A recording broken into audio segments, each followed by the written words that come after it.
500 किलोची जर म्हैस असेल तर त्या म्हशीला आपणाला जास्तीत जास्त 4 किलो खुराक हा दिला पाहिजे आणि कमीत कमी 2.5 किलो 2.5 ते 4 किलोच्या दरम्यान असला पाहिजे. म्हणून खुराकावरती नियंत्रण असणं गरजेचं आहे. त्याचबरोबर गाभण काळामध्ये या जनावरावरती शेवटच्या टप्प्यामध्ये अधिकचा ताण पडणार नाही, त्यामुळे प्रवास या जनावरांचा टाळला पाहिजे.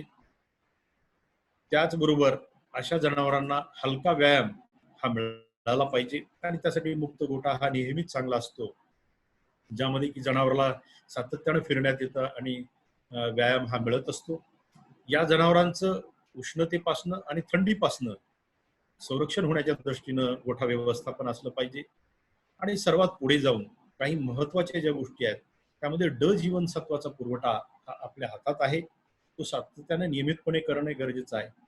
किंबहुना जिथं आपणाला सातत्यानं हा जीवनसत्वाचा पुरवठा करणं शक्य नाही, तिथं मी म्हणेल की जनावर विण्याच्या 1 आठवडा अगोदर पशुवैद्यकाच्या मार्गदर्शनाखाली जर आपण जीवनसत्वाचं इंजेक्शन आपल्या जनावराला देऊन घेतलं तर आपणाला विल्यानंतर होणारी कॅल्शियमची कमतरता तसंच दुग्धज्वरासारखा आजार टाळता येईल. दुसरा महत्वाचा भाग आहे, आज जो नवीन प्रवाह या रोगाच्या बाबतीत आलेला आहे, कॅल्शियमची कमतरता आपणाला टाळायची असेल, कमी करायची असेल तर आपणाला गाभण काळात शेवटच्या टप्प्यामध्ये आपणाला ज्या आहारामध्ये एनॉइन्स जास्त आहेत अशा प्रकारचा आहार, ज्याला आम्ही एनॉयनिक सप्लिमेंट्स म्हणतो, बाजारामध्ये उपलब्ध असलेली काही उदाहरणं आहेत, कुरीड आहे, मेटाबोलाइट आहे, अशा काही जे काही बाजारामध्ये उपलब्ध असलेली औषध आहेत त्यामध्ये हे जे एनॉयनिक सप्लिमेंट्स क्लोराइड्स मिळतात आणि ती जर गाभण काळात शेवटच्या टप्प्यामध्ये जर आपण दिली तर कॅल्शियमचं शोषण करण्याची क्षमता ही वाढणार आहे. याचबरोबर विल्यानंतर जनावराला आपल्याकडे एक प्रघात आहे की शेतकरी बऱ्याच वेळा मी पाहतो की पशुवैद्यकाकडे जातात, माझी गाय व्याली आहे साहेब, माझी म्हैस विलेली आहे आणि तिला आता एक कॅल्शियमची बॉटल चढवून द्या. हे कितपत गरजेचं आहे असा जर आपला प्रश्न माझ्यासाठी असेल, तुम्ही म्हणले की सर्व जनावराला हे कॅल्शियम देणं, शिरे वाटत देणं फारसं गरजेचं नाही. पण निश्चितपणे विण्याच्या सुमारात दुधातनं, ज्याला आपण म्हणतो चिकातनं कॅल्शियम मोठ्या प्रमाणावर बाहेर पडल्यामुळं कॅल्शियमची शरीरामध्ये कमतरता ही भासत असते आणि त्यामुळं अशा वेळेला कॅल्शियम इंजेक्शनच्या स्वरूपात दिलं तर चालू शकतं, मात्र त्यासाठी पूर्ण 450 मिलीची बॉटल देण्याची गरज नाही. बरेच शेतकरी स्वतःहून देतात आणि अर्धवट कशाला ठेवायचं, पूर्ण बॉटल माझ्या जनावराला दिली गेली पाहिजे असा आग्रह असतो. परंतु ज्या जनावरांचं खाणं पिणं चांगलं आहे, रवंथ करणं चांगलं आहे, शेण टाकणं चांगलं आहे, अशा जनावराला फक्त 110 मिली कॅल्शियम ही शिरेवाटे गरज आहे, म्हणजे एक बॉटल 4 जनावराला पुरेशी आहे. अन्यथा आपण जर जास्त प्रमाणात कॅल्शियम दिलं तर ते लघवीतनं बाहेर पडतं आणि शरीरामध्ये कॅल्शियम प्रमाण जास्त झाल्यामुळं स्फुरद आणि कॅल्शियमचा जो समतोल आहे तो बिघडतो आणि त्याचा परिणाम कधी कधी दूध वाढण्यापेक्षा दूध कमी होण्यावरही झालेला मी पाहिलेला आहे.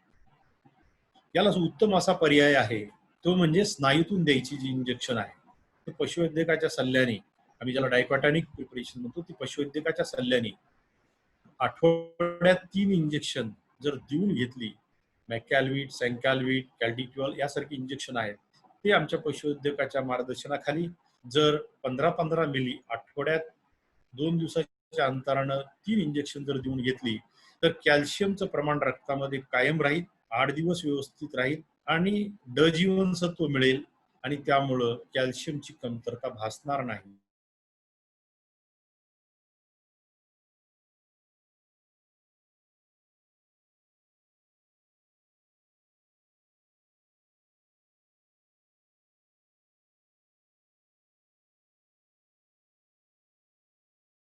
कॅल्शियम जेल आज बाजारामध्ये उपलब्ध आहे, ही जर बॉटल 700 मिलीची बॉटल आहे, की जर आपल्या जनावराला साधारण 42.5 ग्रॅम एवढं कॅल्शियम असलेली जी बॉटल असेल, ही बॉटल जर पाजून दिली तर 2 बॉटल जर पाजवल्या तर कॅल्शियमची कमतरता त्याला जाणवणार नाही. याच्या पुढे जाऊन आपल्याकडे आज कॅल्शियम उपलब्ध आहे, जे की पातळ 1 लिटरच्या बॉटलमध्ये, 5 लिटर, 10 लिटर, 20 लिटरच्या बॉटलमध्ये असतं. ते पशुपालक देतात. त्यासाठी अनेक जण विचारतात की साहेब हे द्यायचं का आणि मिनरल मिक्सचर किंवा क्षार मिश्रण द्यायची का? सर्वसामान्यपणे अशी जी पातळ कॅल्शियमची औषधं आहेत, ही आपण जर औषधं आहेत, ही 100 मिली रोज याप्रमाणे आपण सुरुवातीला 10 दिवस दिली आणि त्यानंतर क्षार मिश्रण, खनिज मिश्रणाची पावडर देत राहिलो, तर ते अतिशय योग्य आहे. ज्या जनावरांचं अधिक दूध आहे, अशा जनावराला दुसऱ्या महिन्यात परत 10 दिवस पहिले आपण देऊ शकतो. क्षार मिश्रण मात्र नियमितपणे त्या जनावराला देणं गरजेचं आहे. एकंदरीत या पद्धतीनं आपण त्या जनावरातील सुप्त कॅल्शियमची जी कमतरता आहे, ती कॅल्शियमची कमतरता आपण टाळू शकतो आणि आपल्या जनावराचं उत्पादन योग्य प्रकारे घेऊ शकतो. दुसरा जो महत्वाचा भाग आहे, तो म्हणजे स्फुरदाची कमतरता. आज स्फुरदाची कमतरता ही मी तर सांगत असतो की सर्वसामान्यपणे आपल्या सर्व जनावरांमध्ये आहे. भारतातल्या नव्हे जगातल्या जमिनीमध्ये स्फुरदाचं प्रमाण अत्यंत कमी आहे आणि त्यामुळे चाऱ्यातच आपल्या स्फुरदाचं प्रमाण अत्यंत कमी आहे. त्याचबरोबर आपण जनावराला जो चारा देतो नेहमी, जो नैसर्गिक जनावराचा आहार आहे, त्या आहारातच दोष आहे.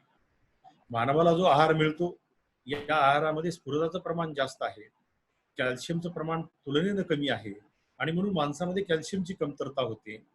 या उलट जनावरांमध्ये जो आपण चारा देतो, तो वाळलेला चारा आहे आणि हा वाळलेला चारा कडबा असेल, तणीस असेल, गव्हाचं काड असेल, या चाऱ्यामध्ये नैसर्गतःच स्फुरदाचं प्रमाण अत्यंत कमी आहे आणि त्यामुळं या जनावरांमध्ये स्फुरद हे त्यांच्या आहारातनं गरजेपेक्षा अत्यंत कमी मिळतं आणि त्यामुळे स्फुरदाची कमतरता ही सर्वसामान्यपणे आपल्या जनावरांमध्ये आढळून आलेली आहे. आता स्फुरदाच्या कमतरतेमुळं मी एका बाजूला म्हणालो की आहारामध्ये चाराच असणे, वाळलेला चारा असणे, विशेषतः कडबा असणे आणि खुराकाचा कमी समावेश असणे, ह्या त्या गोष्टी कारणीभूत आहेत. स्फुरदाच्या कमतरतेमुळे 4 प्रकारचे आजार आपल्या जनावरांमध्ये आढळून येतात. एक जो लालमूत्र रोग आहे आणि हा लालमूत्र रोग जो आहे, या लालमूत्र रोग सर्वांना ओळखू येतो, हा दृश्य आहे, म्हणून यावरती मी फार भाष्य करणार नाही. परंतु हा आजार प्रामुख्याने म्हशीमध्ये आढळून आलाय, गायीमध्ये क्वचित होतो. म्हशीमध्ये गाभण म्हशी किंवा दुधाळ म्हशीमध्ये होऊ शकतो, विशेषतः विलेल्या म्हशीमध्ये पहिल्या महिन्या 1.5 महिन्यामध्ये आणि गाभण म्हशीमध्ये सुद्धा शेवटच्या 1.5 महिन्यामध्ये आजार होतो. या आजारामध्ये ताप जनावराचा सर्वसामान्यपणे असतो, खाणं थोडंफार कमी झालेलं असतं आणि लघवी लाल होत असते, डोळ्याचं श्लेष्मल आवरण पांढरं होतं आणि जनावर कुथून शेण टाकत असतं. हा रोग ओळखणं तसं फारसं अवघड नाही, पण याच्यावर तात्काळ इलाज होणं गरजेचं आहे आणि तात्काळ इलाज झाला तरी किमान या आजारातून दुरुस्त होण्यासाठी, लघवी पांढरे येण्यासाठी 4 दिवस लागतात आणि या आजारातून पूर्णपणे बाहेर पडण्यासाठी, जो काही रक्तक्षय या आजारामध्ये होतो, त्यातनं जनावर पूर्णपणे बाहेर पडण्यासाठी किमान 20 ते 30 दिवस लागतात. हा आजार मी यापूर्वीच म्हणालो की जनावराला जर पहिल्या 15 जर झाला तर त्या जनावराचं त्या वितातलं पूर्ण दूध हे त्या आपल्या शेतकऱ्याला मिळत नाही आणि त्यामुळं आपलं आर्थिक नुकसान हे फार मोठ्या प्रमाणावर या ठिकाणी होत असतं. आणि दुसरा जो आजार आपल्याकडे आढळून येतो या स्फुरदाच्या कमतरतेमुळे, तो आहे उरमुडी नावाचा आजार. महाराष्ट्रात सर्वदूर हा आजार आढळून येतो. हा प्रामुख्याने म्हशीमध्ये आढळून येतो. गायीमध्ये लंगडण्याचा प्रकार या आजारामध्ये दिसून आलेला आहे. विशेषतः मागच्या पायाने गायी लंगडतात, क्वचित पुढच्या पायाने, आणि म्हशीमध्ये पुढच्या पायाने आखडून चालतात किंवा लंगडतात आणि छातीचा भाग म्हशींना हा उठता येत नाही, उठवत नाही. गायीमध्ये सुद्धा उभा टाकून राहण्याचं प्रमाण असेल किंवा बसल्या तर बसून राहण्याचं प्रमाण असेल अशक्तपणामध्ये किंवा हाडात दोष निर्माण झाल्यामुळे, अशा विविध प्रकारची लक्षणं ही उरमुडी आजारामध्ये गायी आणि म्हशीमध्ये दिसून येतात आणि हा आजार हळुवारपणे होत असतो. या आजार निर्माण होण्यासाठी महिना 2 महिने लागतात आणि दुरुस्त होण्यासाठी सुद्धा किमान 1 महिना लागतो. आणि मला वाटतं की दुधाळ जनावरात जर उरमुडी झाली तर ते दुरुस्त होईपर्यंत ते दुभतं आपलं त्या जनावराचं जातं आणि म्हणून त्या दृष्टिकोनातून हा स्फुरदाची कमतरता आपल्या गाई म्हशीमध्ये होणार नाही, या दृष्टीनं आपणाला व्यवस्थापन करणं हे गरजेचं आहे. तिसरा प्रकार जो मला आढळून आलेला आहे, आपणालाही सर्वांना आढळून येतो, तो म्हणजे अखाद्य वस्तू खाणे. अशी जनावरं हाड चघळणे, खडे गोटे दगड चाटणे, चघळणे, खेटर तटकर प्लास्टिक खाण्याचा प्रकार घडणे, अशा अखाद्य वस्तू खाण्याचा प्रकार घडतो. आणि त्यातनं जनावरांची पचन संस्थेमध्ये या वस्तू बसल्यामुळं, पोटामध्ये जाऊन बसल्यामुळं पचन योग्य प्रकारे होत नाही. आणि पचन योग्य प्रकारे होत नाही. आणि पचन योग्य प्रकारे न झाल्यामुळं जनावरे व दिवसेंदिवस रोड होत जातं. आणि बऱ्याच वेळा मग पोटात अखाद्य वस्तू साचल्यामुळं त्या जनावरावरती ऑपरेशन करावं लागतं. आणि ऑपरेशन करून पोट हे रिकामं करावं लागतं. आणि म्हणून हा अखाद्य वस्तू खाण्याचा आजार हा स्फुरदामुळे, कमतरतेमुळे होणारा, प्रामुख्याने स्फुरदाच्या कमतरतेमुळे होतो. याशिवाय इतरही काही कारण आहेत, ज्याच्यामध्ये कोबाल्टची कमतरता असेल, प्रथिनाची कमतरता असेल, मिठाची विशेषतः कमतरता आहे आपल्याकडे, सोडियम आणि क्लोराईड. आपल्याकडल्या चारामध्ये सोडियमचं पण प्रमाण कमी आहे. आहारात मीठ मिळत नसेल तर मिठाची कमतरता, आणि लहान वासरामध्ये विशेषतः जंत होणे, या प्रकारामुळे जनावरं ही अखाद्य वस्तू खातात. आणि त्या दृष्टिकोनातून आपणाला ही स्फुरदाची कमतरता ही धोक्याची घंटा आपल्या जनावरांसाठी ठरू शकते.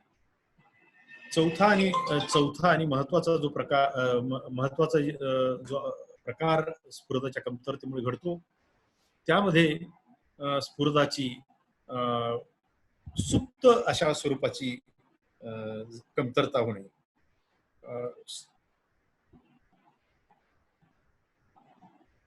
सॉरी, स्फुरदाच्या कमतरता सुप्त स्वरूपात असणे. आणि मी उदगीर परिसरामध्ये जे एक सर्वेक्षण केलं, त्या सर्वेक्षणामध्ये मला असं आढळून आलं आहे की उन्हाळ्याच्या दिवसामध्ये 80% दुधाळ जनावरांमध्ये रक्तामध्ये स्फुरदाचं प्रमाण हे आवश्यकतेपेक्षा कमी असतं. हिवाळ्यामध्ये सुद्धा साधारणतः 50% पर्यंत रक्तामध्ये स्फुरदाची कमतरता आढळून आलेली. आणि हे कुठल्याही पशुपालकाच्या, पशुवैद्यकाच्या सहज लक्षात, स्फुरदाच्या कमतरता असणाऱ्या जनावरांमध्ये त्या जनावराचं दूध उत्पादन एकतर कमी झालेलं असतं, किंवा त्या जनावरांकडनं अपेक्षित जे दूध मिळणं आपल्याला गरजेचं आहे तेवढं दूध मिळत नाही. क्वचित थोडंसं खाणं कमी झालेलं असतं. बारकाईनं जनावर मालकाचं लक्ष असेल तर खाणं कमी झालेलं असतं. बारकाईनं त्या जनावर मालकाचं लक्ष असेल तर पाणी पिण्याचं प्रमाण कमी झालेलं आढळतं. पाठीवरचे संकरित गायी असतील तर थोडे केस वाढलेले असतात. अशी जनावरं माझावर आली तर पुन्हा पुन्हा माझावर येण्याचं प्रमाण त्यांच्यामध्ये विशेषतः संकरित गायीत असतं. म्हशीमध्ये मुका माज दिसतो आणि गायीमध्ये माझावर येण्याचं प्रमाण आहे. ज्यांच्यामध्ये युनिटला जो स्त्राव आहे तो स्त्राव असतो, पण तो जास्त पातळ असतो, चिकट असत नाही. आणि म्हणून या स्फुरदाच्या सुप्त कमतरतेमुळे एका बाजूला जनावरांचं दूध उत्पादन कमी होतं, त्याचबरोबर जनावरांच्या प्रजोत्पादन क्षमतेवरती सुद्धा मोठा विपरीत परिणाम होतो. आणि त्यामुळे आपल्या पशुपालकाचं नुकसान होतं. म्हणून हा छुपा शत्रू आहे. या दृष्टीनं आपल्याला स्फुरदाची कमतरता आपल्या जनावरांना भासणार नाही, यासाठी आपल्याला नियोजन करण्याची गरज आहे. आता आपल्या जनावरांना स्फुरदाची कमतरता भासू नये यासाठी काय करणं गरजेचं आहे? मी यापूर्वी म्हणालो की आपल्याला जनावराला फक्त वाळलेला चारा जर दिला तरी भासणार आहे. यासाठी जनावराला वाळलेल्या चाऱ्यावरतीच अवलंबून असून देऊ नये. हिरवा चारा जेवढा मिळेल तेवढा द्या. पण जेवढा हिरवाच चारा उपलब्ध नाही त्यावेळा आपल्या समोर काही पर्याय शिल्लक राहतो, तो म्हणजे खुराकाचा जो आहे. तर खुराकात प्रथिनाचं प्रमाण चांगलं आहे, ऊर्जेचं प्रमाण, तसंच स्फुरदाचं प्रमाण पण चांगलं आहे. शेंगदाणा पेंडीमध्ये साधारणतः 0.6% एवढं स्फुरदाचं प्रमाण आहे.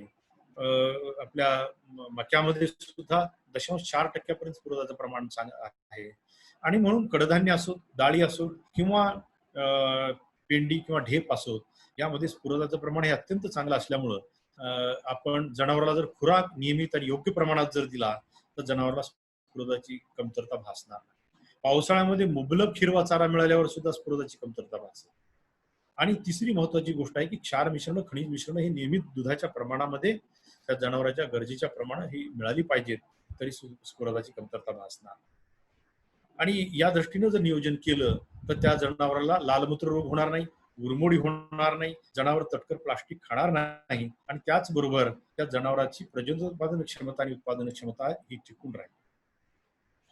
यानंतर जी इतरही क्षार आहेत ज्याच्यामध्ये जनावरांच्या आहारामध्ये जस्ताची कमतरता कधी भासते, कधी तांबराची कमतरता भासते, त्यामुळे खुरावरती परिणाम होतो, प्रतिकार शक्तीवरती परिणाम होतो, जनावरांच्या आहारामध्ये सेलिनियमच्या कमतरतेमुळे प्रतिकारक क्षमता घटते, आणि व्हिटॅमिन ई ची कमतरता असेल, व्हिटॅमिन ए ची कमतरता असेल, जीवनसत्व अ, जीवनसत्व ई, अशा आणि विविध क्षार जे आहेत या क्षाराच्या कमतरतेमुळे जनावरांचं हाडाची मजबूती कमी असेल, रक्त बनण्याचं प्रमाण कमी असेल किंवा प्रजोत्पादन क्षमता कमी असेल, एकंदरीत दूध उत्पादन क्षमतेवरती सुद्धा त्याचा परिणाम होतो.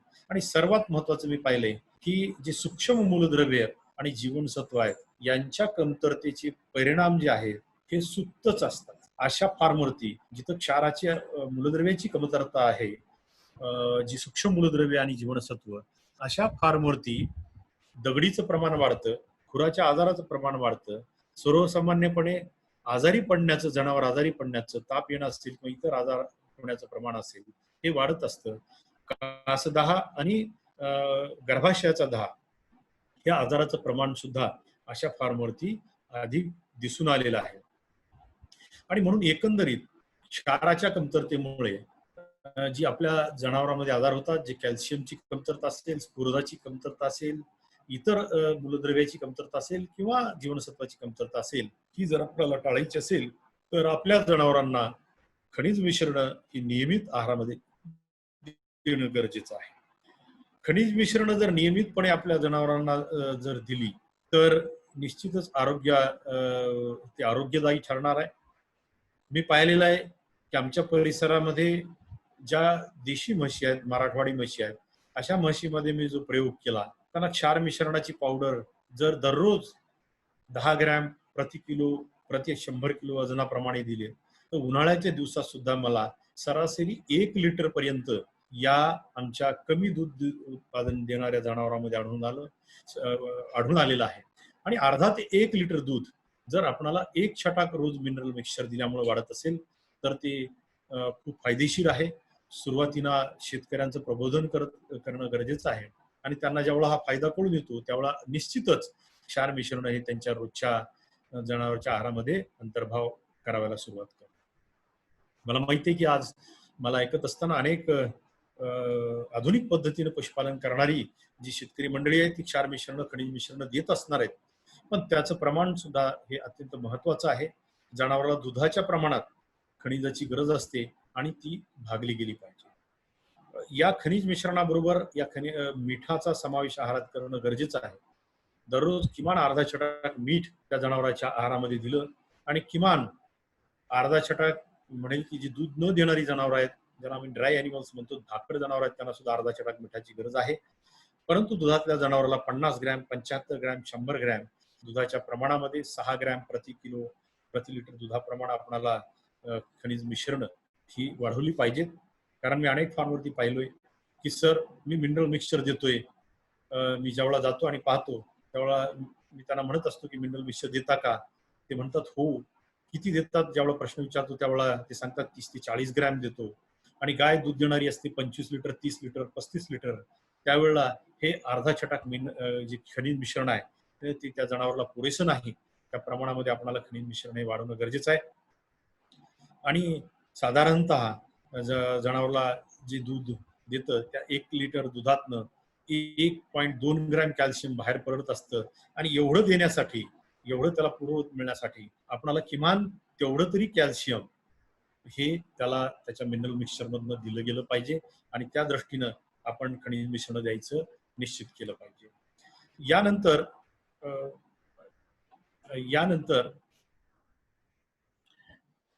थोडासा कमी कर, सॉरी.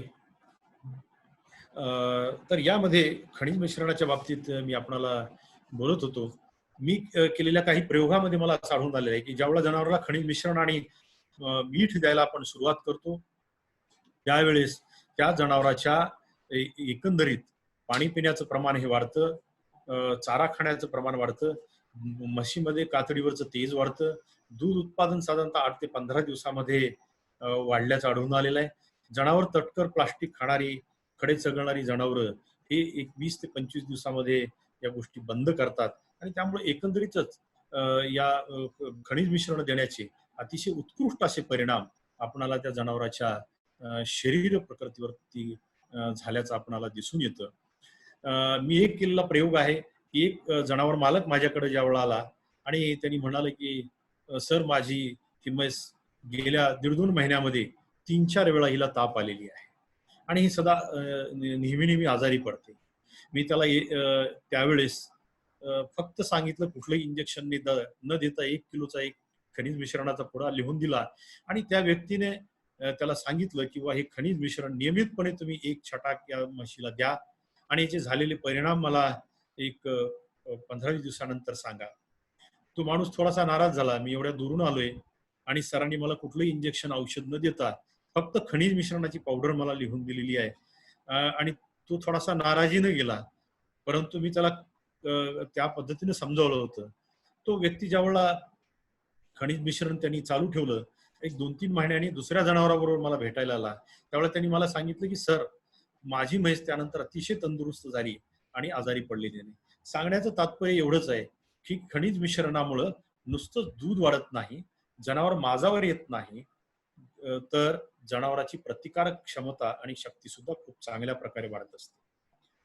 या एकंदरीत खनिजाच्या कमतरतेचे आजार जे होणारे आहेत हे सुप्तपणे होत असतात आणि त्यामुळं शेतकऱ्याचं नुकसान होतं. याचबरोबर एक जनावरांमध्ये दुधाळ जनावरांमध्ये सुप्तपणे आढळणारा जी कितनबाधा किंवा किटोसिस नावाचा एक आजार आहे आणि किटोसिस आजार हा आपला सर्वांना माहिती आहे की ऊर्जेच्या कमतरतेमुळे होणारा आजार. आपल्याला माहित आहे की दूध उत्पादनाकरिता प्रथिन, ऊर्जा, खनिज मिश्रण हे अत्यंत आवश्यक आहे. ऊर्जेचा घटक हा अत्यंत महत्वाचा आहे. पण जनावराला आहारात ऊर्जा कमी पडली किंवा दुधातनं ऊर्जा मोठ्या प्रमाणावर बाहेर पडली किंवा निघाली तर त्या जनावराला ऊर्जेची कमतरता ही भासत असते. ज्यावेळेस या ऊर्जेचा असमतोल निर्माण होतो त्यावेळेस कितनबाधा नावाचा आजार किंवा किटोसिस नावाचा आजार हा होत असतो आणि हा नवीन व्यालेल्या म्हशीमध्ये, नवीन व्यालेल्या गायीमध्ये साधारणतः विल्यानंतर 2 आठवड्यापासून 6 आठवड्यापर्यंत हा आजार जास्त प्रमाणात आढळून येतो, तदनंतरही होतो. परंतु सर्वसामान्यपणे 15 दिवस ते 2 महिने म्हणजे 60 दिवस हा सर्वात धोक्याचा काळ आहे आणि या काळामध्ये जर दृश्य किटोसिसचा आजार झाला किंवा कितनबाधा झाली तर ते जनावर अगदी 2-3 दिवसामध्ये खूप मोठ्या प्रमाणावर क्रश होतं किंवा रोड होतं. त्याच्या फासळ्या दिसायला सुरू होतात. या जनावरांचं दूध उत्पादन सुद्धा अगदी झपाट्यानं अगदी 2-3 दिवसात कमी होतं आणि कास सुकून जातो आणि नाकात जवळ जर आपण जनावरांच्या गेला तर नाकाजवळ एक गोडसर वास यायला सुरू होतो, लघवीला गोडसर वास यायला सुरू होतो आणि सर्वात महत्वाचं लक्षण आहे शेतकरी हा रोग निश्चितपणे ओळखू शकतात. हे लक्षण जर लक्षात ठेवलं तर ज्यामध्ये की जनावर वाळलेला चारा खातं, हिरवा चारा खातं, मन लावून खातं, पण खुराकाला अजिबात तोंड लावत, ढेपीला अजिबात तोंड लावत नाही. हे जर लक्षण असेल तर 100% त्याला कितनबाधा झाली असे समजा. परंतु सुप्त स्वरूपाची एक कितनबाधा आहे ज्यामध्ये जनावरांचा चारा खाणं चालू असतं, ढेपी काही प्रमाणात खातं, फार बारकाईने लक्ष असेल तर ढेप जेवढी म्हणावी अशी खात नाही, हळूवार खातं किंवा थोडीफार राहते, अशा प्रकारचं लक्षणं दिसून येतात. पण एकंदरीत दूध उत्पादन कमी होणं आणि जनावर रोड होत जाणे, बरगाड्या दिवसेंदिवस जास्त प्रमाणात दिसत जाणे या आजाराचं लक्षण आहे. हे बारकाईने जर आपण लक्ष ठेवलं तर वेळीच नियोजन केलं तर या आजारातनं आपण जनावरांचा उपचार करून दुरुस्त करू शकतो. परंतु कितनबाधा सुद्धा या नवीन व्यालेल्या जनावरात होत असल्यामुळं जर ही बाधा त्या जनावराला झाली तर ते पूर्ण दुभतं त्या जनावराचं आपलं जातं. त्या दुभत्यामध्ये जनावर पूर्ववत येणारच नाही आणि आपलं एकंदरीत दूध उत्पादन हे मोठ्या प्रमाणावर कमी झालेलं असतं. आणि म्हणून हा खूप मोठा आमच्या जनावराचा कितनबाधा हा शत्रू आहे आणि म्हणून हा रोग टाळण्याच्या दृष्टीने आपल्याला नियोजन करणं गरजेचं आहे. होणार नाही या दृष्टीने आपल्याला नियोजन करणं गरजेचं आहे. त्यासाठी आपल्याला काय करता येईल? त्यासाठी जनावर गाभणपणापासूनची काळजी घेणे अत्यंत महत्त्वाचं आहे. आम्ही बऱ्याच वेळा गाभण जनावरांच्या आहाराकडे दुर्लक्ष करतो.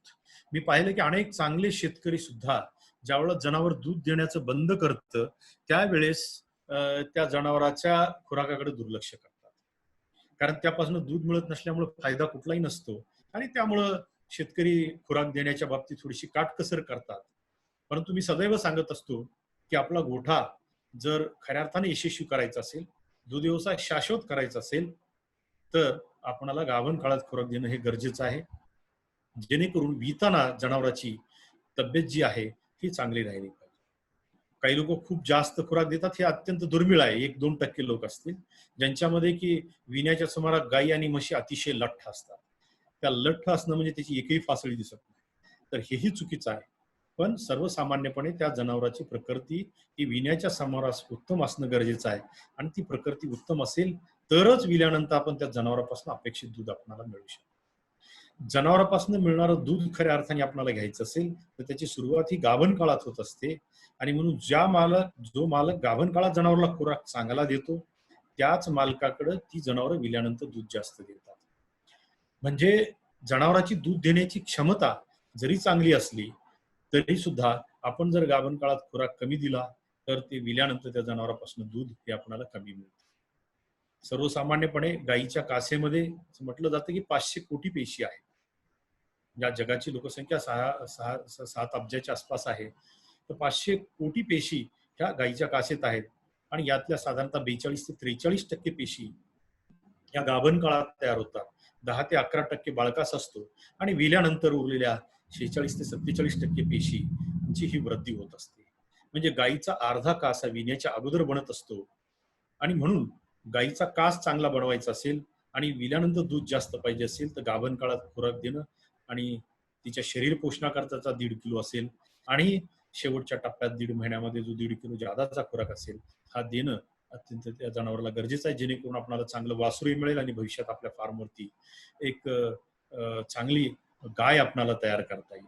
आणि विल्यानंतर किटोसिस सारखा आजार त्या जनावराला होणार नाही, आणि विल्यानंतर लवकरच अपेक्षित दूध उत्पादन आपल्याला त्या जनावरापासून अपेक्षित वाढीचा जो वेग आहे, दुधाच्या वाढीचा वेग आहे, तो आपल्याला मिळेल. आणि म्हणून गाभण काळातला खुराक महत्वाचा आहे, प्रकृतिमान महत्वाचा आहे, विल्यानंतर खुराक महत्वाचा आहे. कारण कितन बाधा ही आहारात पिष्टमय पदार्थ कार्बोहायड्रेटची कमतरता झाल्यामुळे होतो, आणि म्हणून ऊर्जा आहारामध्ये ऊर्जेचा समावेश असणं हे गरजेचं आहे. त्यासाठी दुधाच्या प्रमाणात म्हशीमध्ये 2 ते 2.5 किलोला आणि गाईमध्ये 2.5 ते 3 लिटर दुधामागे 1 किलोचा जादा खुराक हे त्या जनावराला दिला पाहिजे. साधारणतः 15 लिटर दूध गाय देत असतील तर 6 किलो खुराक ह्या त्या गाईला गेला पाहिजे. या दृष्टीनं आपणाला 2 वेळेमध्ये विभागणी करून दिलं पाहिजे.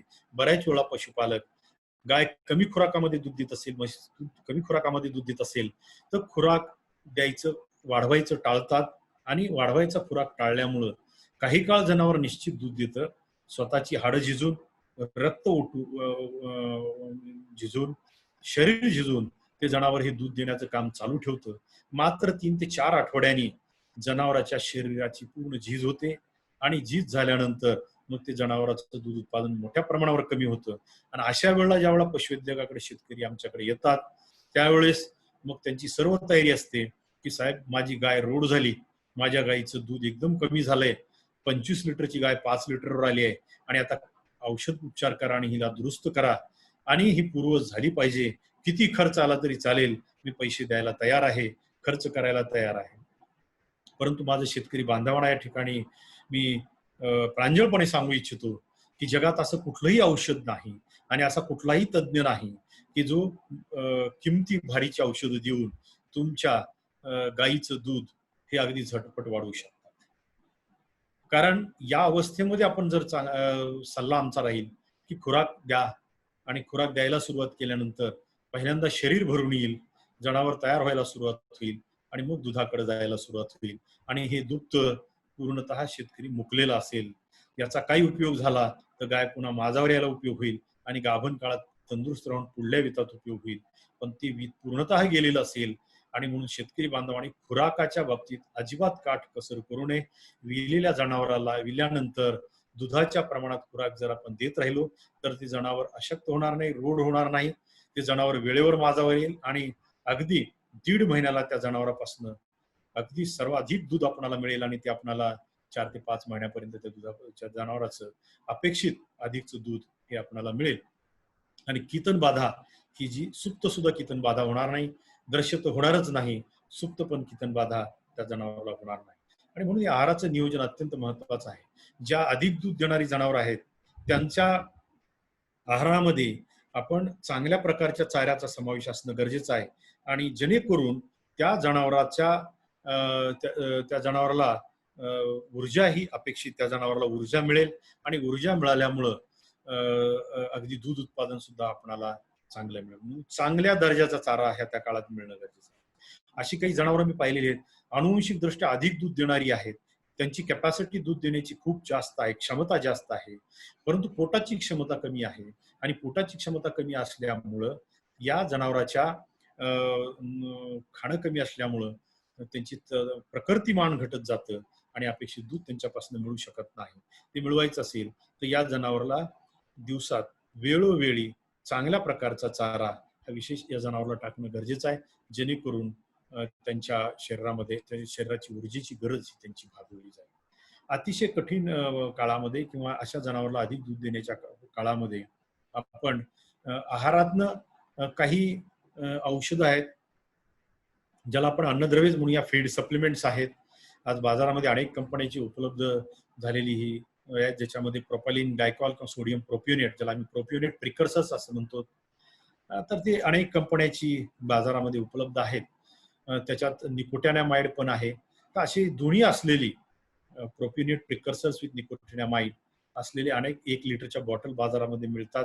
सर्वसामान्यपणे आपण 300 मिली पहिल्या दिवशी देतो जनावराला सकाळी, 200 मिली सकाळी, 200 मिली संध्याकाळी या पद्धतीनं देता येईल. मोठ्या जनावरांमध्ये 300 मिली सकाळी, 300 मिली संध्याकाळी या पद्धतीने देता येईल. साधारणतः 3 ते 5 दिवस हे सोडियम प्रोपियोनेट किंवा प्रोपाइलिन ग्लायकॉल आपण त्या जनावराच्या आहारामध्ये जर देत राहिलो तर जी सुप्त प्रकारची कितन बाधा आहे ही आपणाला त्या जनावरांमध्ये टाळता येईल. खुराक आणि या दोन्हीचा आपल्या जनावरांच्या आहारामध्ये अंतर्भाव करणं गरजेचं आहे. जनावरांच्या आहारामध्ये मका ही अत्यंत महत्वाची आहे. मक्यामध्ये बायपास स्टार्च आहे, त्यामुळे मक्याचा अंतर्भाव अनेक पशुपालक आहारामध्ये करतात. सर्वसामान्यपणे जी खुराक आहे त्याच्या व्यतिरिक्त 1 किलो मका देतात दूध उत्पादनाच्या वाढीच्या काळामध्ये. तर मक्यामध्ये अल्फा पॉलिमराइज ग्लुकोज आहे आणि त्यामुळे निश्चितपणे किटोसिस टाळण्यासाठी मदत होईल. विल्यानंतर हळूहळू आहार वाढवणं गरजेचं आहे. जी आपण शिजून जे आहार देतो, ज्याला आपण कण्या म्हणतो, किंवा जी काही ज्वारी आहे, मूग आहे, हा उकडून गरम करून उकळून आपण त्याच्यामध्ये शिजून जनावराला देतो. हे पण चांगली पद्धत आहे, ज्याच्यामुळे प्रोपियोनेट जास्त तयार होतं आणि कितन बाधा ही त्या जनावराला कमी होण्याची शक्यता ही कमी होत असते. आणि म्हणून आहार नियोजनातनं कितन बाधा हा आजार आपल्याला शेतकऱ्यांना टाळता येतो. उपचाराची ही गरज पडणार नाही आणि होणारं नुकसान हे आपण निश्चितपणे टाळू शकतो. एकंदरीत ह्या चयापचयाच्या होणारे सुप्त आजार आहेत, त्यामध्ये प्रामुख्याने होणारे सुप्त कॅल्शियमची कमतरता, सुप्त स्फुरदाची कमतरता आणि सुप्त प्रकारची कितन बाधा, ह्या 3 अत्यंत महत्वाच्या बाबी आहेत आणि त्या आहार नियोजनातनं खनिज मिश्रणाच्या माध्यमातनं आपण निश्चितपणे ह्या टाळू शकतो आणि दूध उत्पादनावर जो काही मोठा परिणाम होतो आणि नुकसान होतं शेतकऱ्याचं, छुपं नुकसान होतं, हे आपण टाळू शकतो. या व्यतिरिक्त दुधाळ जनावरांमध्ये 2 प्रकारचे एक आजार आहेत, जे एक पचनसंस्थेचा आजार आहे आणि गर्भाशयाचा आजार आहे. आपल्या सर्वांना माहिती आहे की आणि सर्वांनी अनुभवलंय की विलेल्या गाईमध्ये, म्हशीमध्ये गर्भाशय दाह होतो. आपल्या सर्वांना माहिती आहे की गर्भाशय दाह होण्याचं मुख्य कारण, जी गाय म्हैस आडली, झार अडकला, वार अडकला की तिच्यामध्ये हा गर्भाशय दाह होण्याचं प्रमाण हे मोठं आहे. या व्यतिरिक्त कधी झारही अडकलेला नसतो, झार किंवा वार हा वेळेवर पडलेला असतो, गाय अडलेली नसते, गायीचं मायांगी बाहेर पडलेलं नाही, गायीचा एकंदरीत आरोग्य चांगलं असतं. परंतु विण्याची जागा योग्य नसेल, तिथं स्वच्छता योग्य नसेल किंवा विल्यानंतर जी बांधायची जागा आहे तिथं जंतूचा प्रादुर्भाव असेल तरी सुद्धा गर्भाशयाचा दाह होतो. काही वेळेला हा गर्भाशयाचा दाह ओळखता येतो आणि तो सोपा आहे, ज्याच्यामध्ये की गाय शेण टाकताना मयांगातनं घाण पडते, लघवी करताना बऱ्याच वेळा सुरुवातीला घाण पडते, किंवा गाय बसल्यानंतर मायंगाला घाण लागते किंवा खाली जमिनीवर पडलेली असते. ज्या शेतकऱ्याचं बारकाईने लक्ष आहे त्याला या सगळ्या गोष्टी लक्षात येतात आणि शेतकऱ्याचा निश्चितपणे हा रोग टाळायचा असेल किंवा या रोगावरती योग्य वेळेत उपचार करायचा असेल तर मला वाटतं की दररोज विलेल्या जनावराकडे पाहणं, त्याच्या मायंगाकडे पाहणं, पाठीमागच्या बागाकडे पाहणं हे अत्यंत गरजेचं आहे. काही वेळेला मी पाहिले की हे लक्षात येत नाही आणि गर्भाशयात पू राहतो आणि ह्या जनावरांच्या आरोग्यावर परिणाम व्हायला सुरुवात होतो. यामध्ये नवीन वेलेल्या जनावरांमध्ये खाण्याचं प्रमाण कमी होणे, जनावर क्रश होणे किंवा रोड होणे, अशक्त होणे, अंगात कधी ते हलकी ताप राहणे आणि अपेक्षित दूध न मिळणे. आणि अपेक्षित दूध आपल्याला जे पाहिजे ते मिळत नाही, लवकर दुधावर जनावर येत नाही. कधी कधी तो दूध बंद होण्याचे प्रकार सुद्धा घडतात आणि त्यामुळे गर्भाशय दाहाकडे आपलं लक्ष असणं हे अत्यंत गरजेचं आहे. हा रोग टाळणं हे अत्यंत महत्वाचं आहे. या गर्भाशय दाहामुळे अनेक दुसरे संसर्गजन्य आजार होतात. गर्भाशयातून पडलेली घाण बाहेर जमिनीवर असते, त्यातनं काशीचे आजार, मास्टायटिस नावाचा आजार होतो आणि म्हणून ज्या जनावराला गर्भाशय दाह झाला त्याला मास्टायटिस होण्याची शक्यता जास्त आहे. गर्भाशय दाह झाला त्याला किचनबाधा होण्याची शक्यता आहे. त्या जनावराला थॅलेरिया होण्याची शक्यता आहे, त्याला सरा नावाचा रोग होण्याची शक्यता आहे. अशा अनेक रोग जे मी पाहिलेले आहेत की नवीन व्यालेल्या जनावरांमध्ये जे होतात त्याचं मूळ कारण हे गर्भाशय दाहात आहे. अनेक वेळा आम्ही पशुवैद्यक सुद्धा आणि डॉक्टरांना आपण सांगणारे शेतकरी सुद्धा इतर लक्षणं सांगतात, आम्ही सुद्धा इतर रोगावरती इलाज करतो आणि मूळ रोग हा तिथं गर्भाशय दाहाचा असतो आणि त्यामुळे त्या जनावरांपासून अपेक्षित दूध मिळत नाही किंवा ते जनावर त्यातनं दुरुस्त होत नाही. आणि म्हणून गर्भाशय दाह टाळायचा असेल तर नंबर 1 आपणाला सर्वात म्हणतो की झार अडकण्याचं प्रमाण हे कमी झालं पाहिजे. आता झार अडकण्याचं प्रमाण जर आपणाला कमी करायचं असेल तर गायीची गाभण काळातली काळजी ही अत्यंत महत्वाची आहे. गाई म्हशीची तिची प्रकृती जर अगदी छान असेल, उत्तम असेल विण्याच्या सुमारास, तुम्ही पाहिलं की झार हा निश्चितपणे पडतो. गाय जर अशक्त असेल, ऊर्जा तिच्यात कमी असेल तर कळ देण्याची क्षमता कमी राहते आणि त्यामुळे झार पडत नाही. झार नाही पडला तर मध्येच राहतो, सडतो आणि त्याचा पूर्ण गर्भाशय होतो. आणि म्हणून गायीचं प्रकृतिमान चांगलं राहिलं पाहिजे. दुसरी एक महत्वाची गोष्ट आहे की संशोधनामध्ये आणि सर्वेक्षणामध्ये असं आढळून आले की व्हिटॅमिन ई आणि सेलेनियमचं इंजेक्शन ज्या जनावराला विण्याच्या अगोदर जर 10 दिवस आपण दिलं किंवा गाभण काळामध्ये व्हिटॅमिन ई आणि सेलेनियमचा पुरवठा जर नियमितपणे आपण केला, आजकाल बाजारामध्ये व्हिटॅमिन ई आणि सेलेनियम असलेली पातळ औषधं मिळतात. 100 मिलीची बॉटल आहे, साधारणतः 20 मिली रोज याप्रमाणे 5 दिवस जर दिलं विण्याच्या अगोदर 1 आठवडा तर व्हिटॅमिन ई सेलेनियमची कमतरता भासणार नाही. किंवा डॉक्टरांच्या सल्ल्याने आपण जर एक इंजेक्शन 10 मिलीची बॉटल मिळते ती जर आपण एक इंजेक्शन देऊन घेतलं तर त्याचं रक्तामध्ये प्रमाण टिकून राहतं आणि झार पडण्याचं प्रमाण एवढंच नाही तर स्तनदा होण्याचं प्रमाण, विर्यानंतर रोग होण्याचं प्रमाण, इतर रोग होण्याचं, गर्भाशय दाह होण्याचं प्रमाण हे सगळंच घटेल. हा एक आपण निश्चितपणे करण्यासारखा एक प्रयोग आहे, तंत्रज्ञान आहे. त्याचा निश्चित जरूर वापर करावा. गाय ही चांगल्या वातावरणात विली पाहिजे, स्वच्छ जागेवर विली पाहिजे.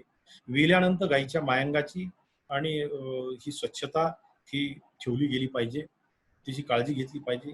गोठा स्वच्छ आणि कोरडा राहील या दृष्टीनं प्रयत्न केला पाहिजे. स्वच्छ आणि कोरड्या गोट्यामध्ये जंतू असणार नाहीत आणि त्यामुळे गर्भाशय दाह होणार नाही. गर्भाशयातनं पडणाऱ्या स्त्रावावरती आपलं बारकाईने लक्ष असलं पाहिजे. तो स्त्राव जर योग्य प्रकारचा नसेल तर त्याला उपचार वेळीच करून घेतला पाहिजे. आणि म्हणून गर्भाशय दाह हा टाळण्याच्या दृष्टीनं शेतकऱ्यांनी सातत्याने प्रयत्न केला पाहिजे, कारण हा अत्यंत मोठा दुधाळ जनावराचा शत्रू आहे. आणि मी म्हणतो की मेट्रायटिस हे खरं तर जसं क्रिकेटमध्ये ओपनिंग बॅट्समन असतो, तो दमदार आणि व्यवस्थित जर तिथं सुरुवात झाली तर पूर्ण अगदी इनिंग ही चांगली खेळली जाते. त्याचप्रमाणे जर गर्भाशयाचं आरोग्य विल्यानंतर त्या जनावराचं जर चांगलं राहिलं तर मला वाटतं की त्या दुग्ध व्यवसायामध्ये कुठलीच अडचण येणार नाही. अनेक चयापचयाचे आजार आणि संसर्गजन्य आजार हे आपण टाळू शकू आणि गाय आणि म्हैस ती बरोबर 60 दिवसाला माझावर येईल आणि ती गाभण राहील आणि जेणेकरून प्रजोत्पादन क्षमता सुद्धा आपल्याला अगदी चांगली मिळेल आणि त्यामुळं आपल्या शेतकरी बांधवांचा उत्तम दूध उत्पादन, उत्तम प्रजोत्पादनामुळे निश्चितपणे हा व्यवसाय शाश्वत होण्यास मदत होईल. याचबरोबर दुसरा एक महत्वाचा रोग आहे, ज्याला आम्ही संस्थेचा आजार म्हणतो, त्यामध्ये पचनसंस्थेचा आजार आहे, ज्याला इंग्रजीमध्ये सारा असं म्हटलं जातं, सबएक्यूट रुमिनल लॅक्टिक ऍसिडोसिस. तर हा आहे, याच्यामध्ये अम्ल अपचन असं म्हटलं जातं. मोठ्या प्रमाणावर जनावराला जर हे जे कडधान्य आहेत, ज्वारी वर्गीय, ज्वारी, मका, गहू अशी तृणधान्य आहेत, याचं पीठ खाऊ घालण्यात आलं किंवा याचा भरडा खाऊ घालण्यात आला तर त्यांना अपचन होतं आणि त्याची लक्षणं अत्यंत तीव्र दाखवून जनावर जर योग्य उपचार नाही केला तर दगावू शकतो. परंतु हा हा एक सुप्त प्रकारचा आजार आहे, ज्याला आम्ही सबएक्यूट म्हणतो, सुप्त स्वरूपाचं अम्ल अपचन. हे शेतकऱ्याच्या लक्षात येत नाही आणि त्यामुळे डॉक्टरांपर्यंत आम्ही मार्गदर्शन घ्यायला जात नाही आणि त्यामुळे आमच्या गोठ्याचं, आमच्या दूध व्यवसायाचं फार मोठं नुकसान. या अम्ल अपचनामध्ये आपणाला सर्वसामान्यपणे दिसणारी लक्षणं म्हणजे त्याच्या खाण्यावरती थोडाफार परिणाम झालेला असतो, जनावर वरचेवर रोड व्हायला सुरुवात होतं, हळूहळू तिसरी, चौथी, पाचवी, सहावी फासळी दिसायला सुरुवात होते, दिवसेंदिवस रोड होत जाणे, शेण बरोबर तयार होत नाही, थोडंसं पातळ होणे किंवा थोडंसं जाडभरड होणे, थोडासा वास येणे, म्हणून शेण तयार होण्याची क्रिया ही सुद्धा योग्य असत नाही. म्हणजे जनावराला अपचन होणे, जनावर क्रश होत जाणे, जनावराचं विशेष म्हणजे दूध कमी होतं. नुसतं दूधच कमी होत नाही तर SNF आणि फॅट सुद्धा दुधातलं कमी होतं.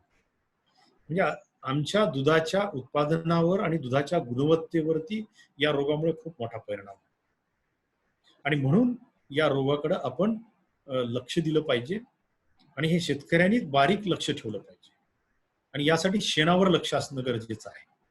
काही जनावर हे कमी तीव्र स्वरूपाचा आजार असेल तर थोडी तोंडातनं लाळ गाळतात, थोडा आजार जास्त असेल तर तोंडाला फेस यायला सुरुवात होतो, विनाकारण फेस येतो आणि जर जास्तच अजून तीव्रतेचा थोडासा आजार असेल तर त्या जनावराच्या तोंडातनं रवण सुद्धा बाहेर पडायला सुरुवात होतो, थोडासा उलटी आल्यासारखं किंवा तोंडातनं जे रवंत आहे तो बाहेर पडायला सुरुवात होतो. ही जर लक्षणं असतील तर आपण समजायला हरकत नाही की या जनावराला ऍसिडिटी झाली, थोडक्यात आपण ऍसिडिटी म्हणायचं, अम्ल अपचन. आणि म्हणून याला वेळीच उपचार करणं गरजेचं आहे. हा आजार होण्याचं कारण कुणात होतो? अधिक दूध देणाऱ्या जनावरात होतो. कशामुळे होतो? तर मोठ्या प्रमाणावर खुराक दिल्यामुळे. पण या खुराकाबरोबर जर आहारामध्ये वाळलेल्या चाऱ्याचा, जर हिरव्या चाऱ्याचा, फायबरचा जर समावेश असेल तर अम्ल अपचन हे कमी प्रमाणात होतं. खुराक खूप जास्त प्रमाणात दिल्यावर हा आजार होतो. एरवी आपणाला जास्त दूध देणाऱ्या जनावराला खुराक जास्त द्यावा लागतो, म्हणून ऍसिडिटीचा चान्स जास्त आहे आणि यामुळे होणारं नुकसान मोठं. यासाठी त्या जनावराच्या आहारामध्ये दररोज अर्धा छटाक जर सोडा टाकला, खायचा सोडा, जसं मी यापूर्वी म्हणालो की मिनरल मिक्सचर द्या दररोज 1 छटाक, अर्धा छटाक ते 1 छटाक, अर्धा छटाक मीठ, तसं दररोज आहारामध्ये अर्धा छटाक जर आपण खाण्याचा सोडा जर टाकला, अशा अधिक दूध देणाऱ्या जनावरात, अधिक खुराक देणाऱ्या जनावराच्या आहारामध्ये, तर पोटातलं जे पीएच आम्ही म्हणतो, सामू म्हणतो पोटी पोटातला, तो योग्य राहील, पचनक्रिया योग्य राहील आणि त्यामुळं हा सारा नावाच्या आजारापासून आपण त्या जनावराचा बचाव करू शकतो आणि होणारं नुकसान हे आपल्याला टाळता येईल. आहारामध्ये या जे पिठाळ पदार्थ आहेत त्याच्याबरोबर आपणाला वाळलेला चारा हा सुद्धा अत्यंत महत्वाचा आहे. बऱ्याच वेळा जर अगोदर वाळलेला चारा दिला जनावराला आणि त्यानंतर जर खुराक दिला तर अर्ध्या एक तासांनी तर ऍसिडिटी होण्याचं प्रमाण सुद्धा हे कमी होऊ शकतं आणि म्हणून याकडेही शेतकरी बांधवाचं लक्ष असणं गरजेचं आहे. हाही छुपा शत्रू. यानंतर तिसरा एक छुपा शत्रू आहे, तो म्हणजे सुप्त स्वरूपाचा असताना. तसं जर पाहिलं तर आज भारतात सर्वाधिक दूध व्यवसायामध्ये जर नुकसान कशाने होत असेल तर 2 प्रमुख रोग आहेत, ज्यामध्ये एक मस्टायटिस, ज्याला कासदाहा म्हणतो, आणि दुसरा आहे लाळ्या. कासदाहाच्या बाबतीत जर सांगायचं झालं तर 2001च्या एका अभ्यासानुसार देशाचं 6,000-6,500 कोटीचं नुकसान त्या काळात होतं असं म्हणत होते. आजच्या वाढत्या महागाईच्या अनुषंगाने जर विचार केला तर आज देश एकंदरीत 30,000 कोटीपेक्षाही जास्त रुपयेचं नुकसान त्या एका आजारामुळे आपल्या देशाचं होत आहे. दृश्य कासदाहा सर्वांना ओळखू येतो.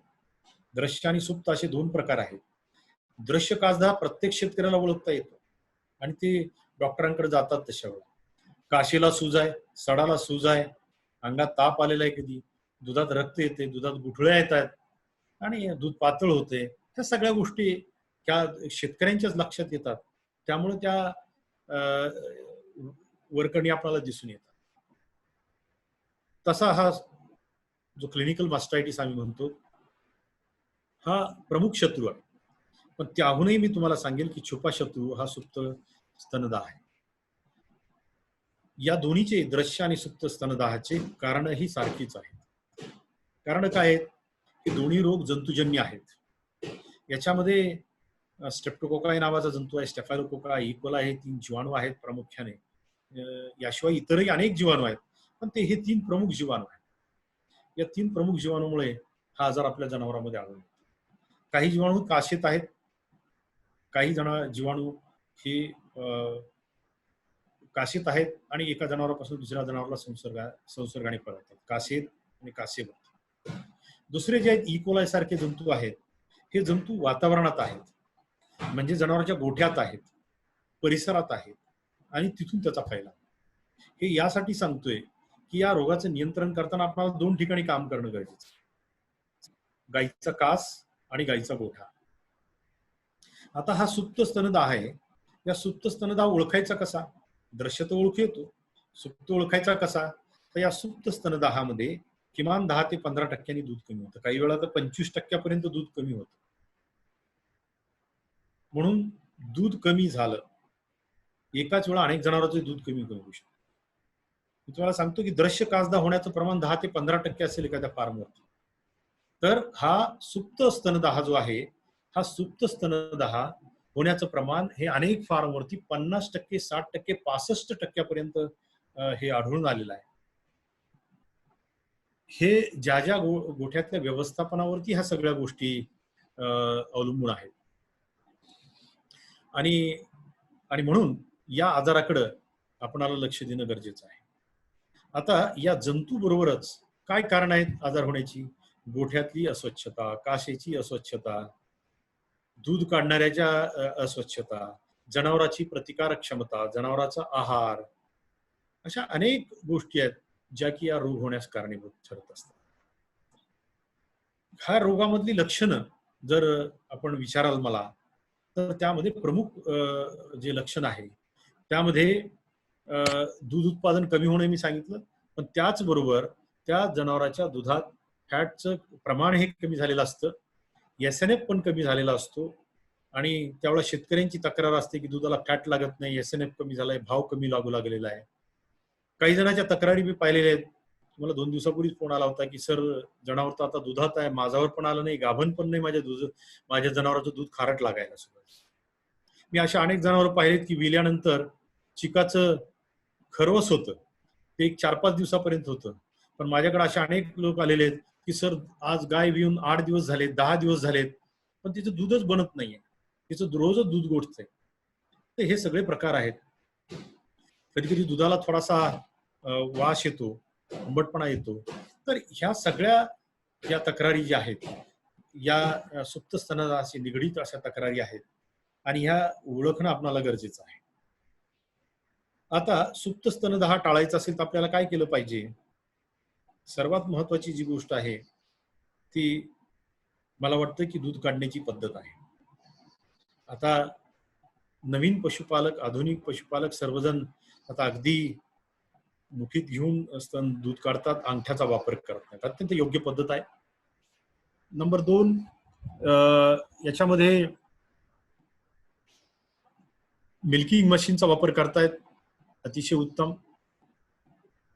मात्र हे दोन्ही गोष्टी करत असताना एकीकडे माणूस दूध हा काढतोय, दोग्धा आहे, तर या दोग्ध्याने काय काळजी घेणं आवश्यक आहे? त्याच्या बोटाची नख वाढलेली असली नाही पाहिजेत, हात स्वच्छ असला पाहिजे, दूध काढण्याच्या अगोदर अगदी स्वच्छ साबणाने हात धुवून घेतला पाहिजे. ह्या 2 गोष्टी, आणि तो निरोगी असला पाहिजे. स्वच्छ दूध उत्पादनासाठी सुद्धा हे आवश्यक आहे. याच बरोबर मिल्किंग मशीन असेल तर तिची वेळोवेळी देखभाल झाली पाहिजे. लायनर असेल, प्रेशर असेल, या सगळ्या गोष्टीची काळजी घेणं, हे स्वच्छता असेल हे गरजेचं आहे. यानंतर काशेची स्वच्छता महत्वाची आहे. दूध काढण्यापूर्वी कास अगदी स्वच्छ पाण्याने धुवून घेतला पाहिजे. पोटॅशियम परमॅनंटचं 4% पाणी, पोटॅशियम परमॅनंट अतिशय स्वस्त आहे. 4 ग्रॅम 100 मिली पाण्यात टाकून याच्यामध्ये सड जर बुडवून घेतली, ज्याला आम्ही प्री डिपिंग म्हणतो, हा प्रकार करणे, सड पुसून घेणे, कोरडे करणे आणि दूध काढल्यानंतर सुद्धा सड औषधामध्ये बुडवणे. घरच्या घरी जर म्हणाल तर 1% आयोडीनचं द्रावण तयार करता येतं. या 1% आयोडीनच्या द्रावणामध्ये 5 ते 10 मिली म्हणजे 100 मिली जर आपल्याला द्रावण तयार करायचं असेल तर 1 मिली आयोडीन आणि 5 ते 10 मिली जर ग्लिसरीन त्यामध्ये जर टाकलं तर हे अतिशय चांगलं असं टीट डीप आपल्या जनावरांसाठी तयार होऊ शकतं. आज अनेक कंपन्या टीट डीप त्यांच्याकडं उपलब्ध आहेत. क्लोरेक्झिडिन सारखी टीट डीप आहे, त्याचाही आपण वापर करू शकतो. अशी द्रावणं आपण वापरू शकतो. टीट डीप कपनी अगदी सगळी सड बुडवण्याचा सारख्या गोष्टी करू शकतो. यामुळं एका जनावरापासून दुसऱ्या जनावराला संसर्ग होणार नाही, त्याही जनावरांमध्ये रोग होण्याचं प्रमाण हे कमी होईल.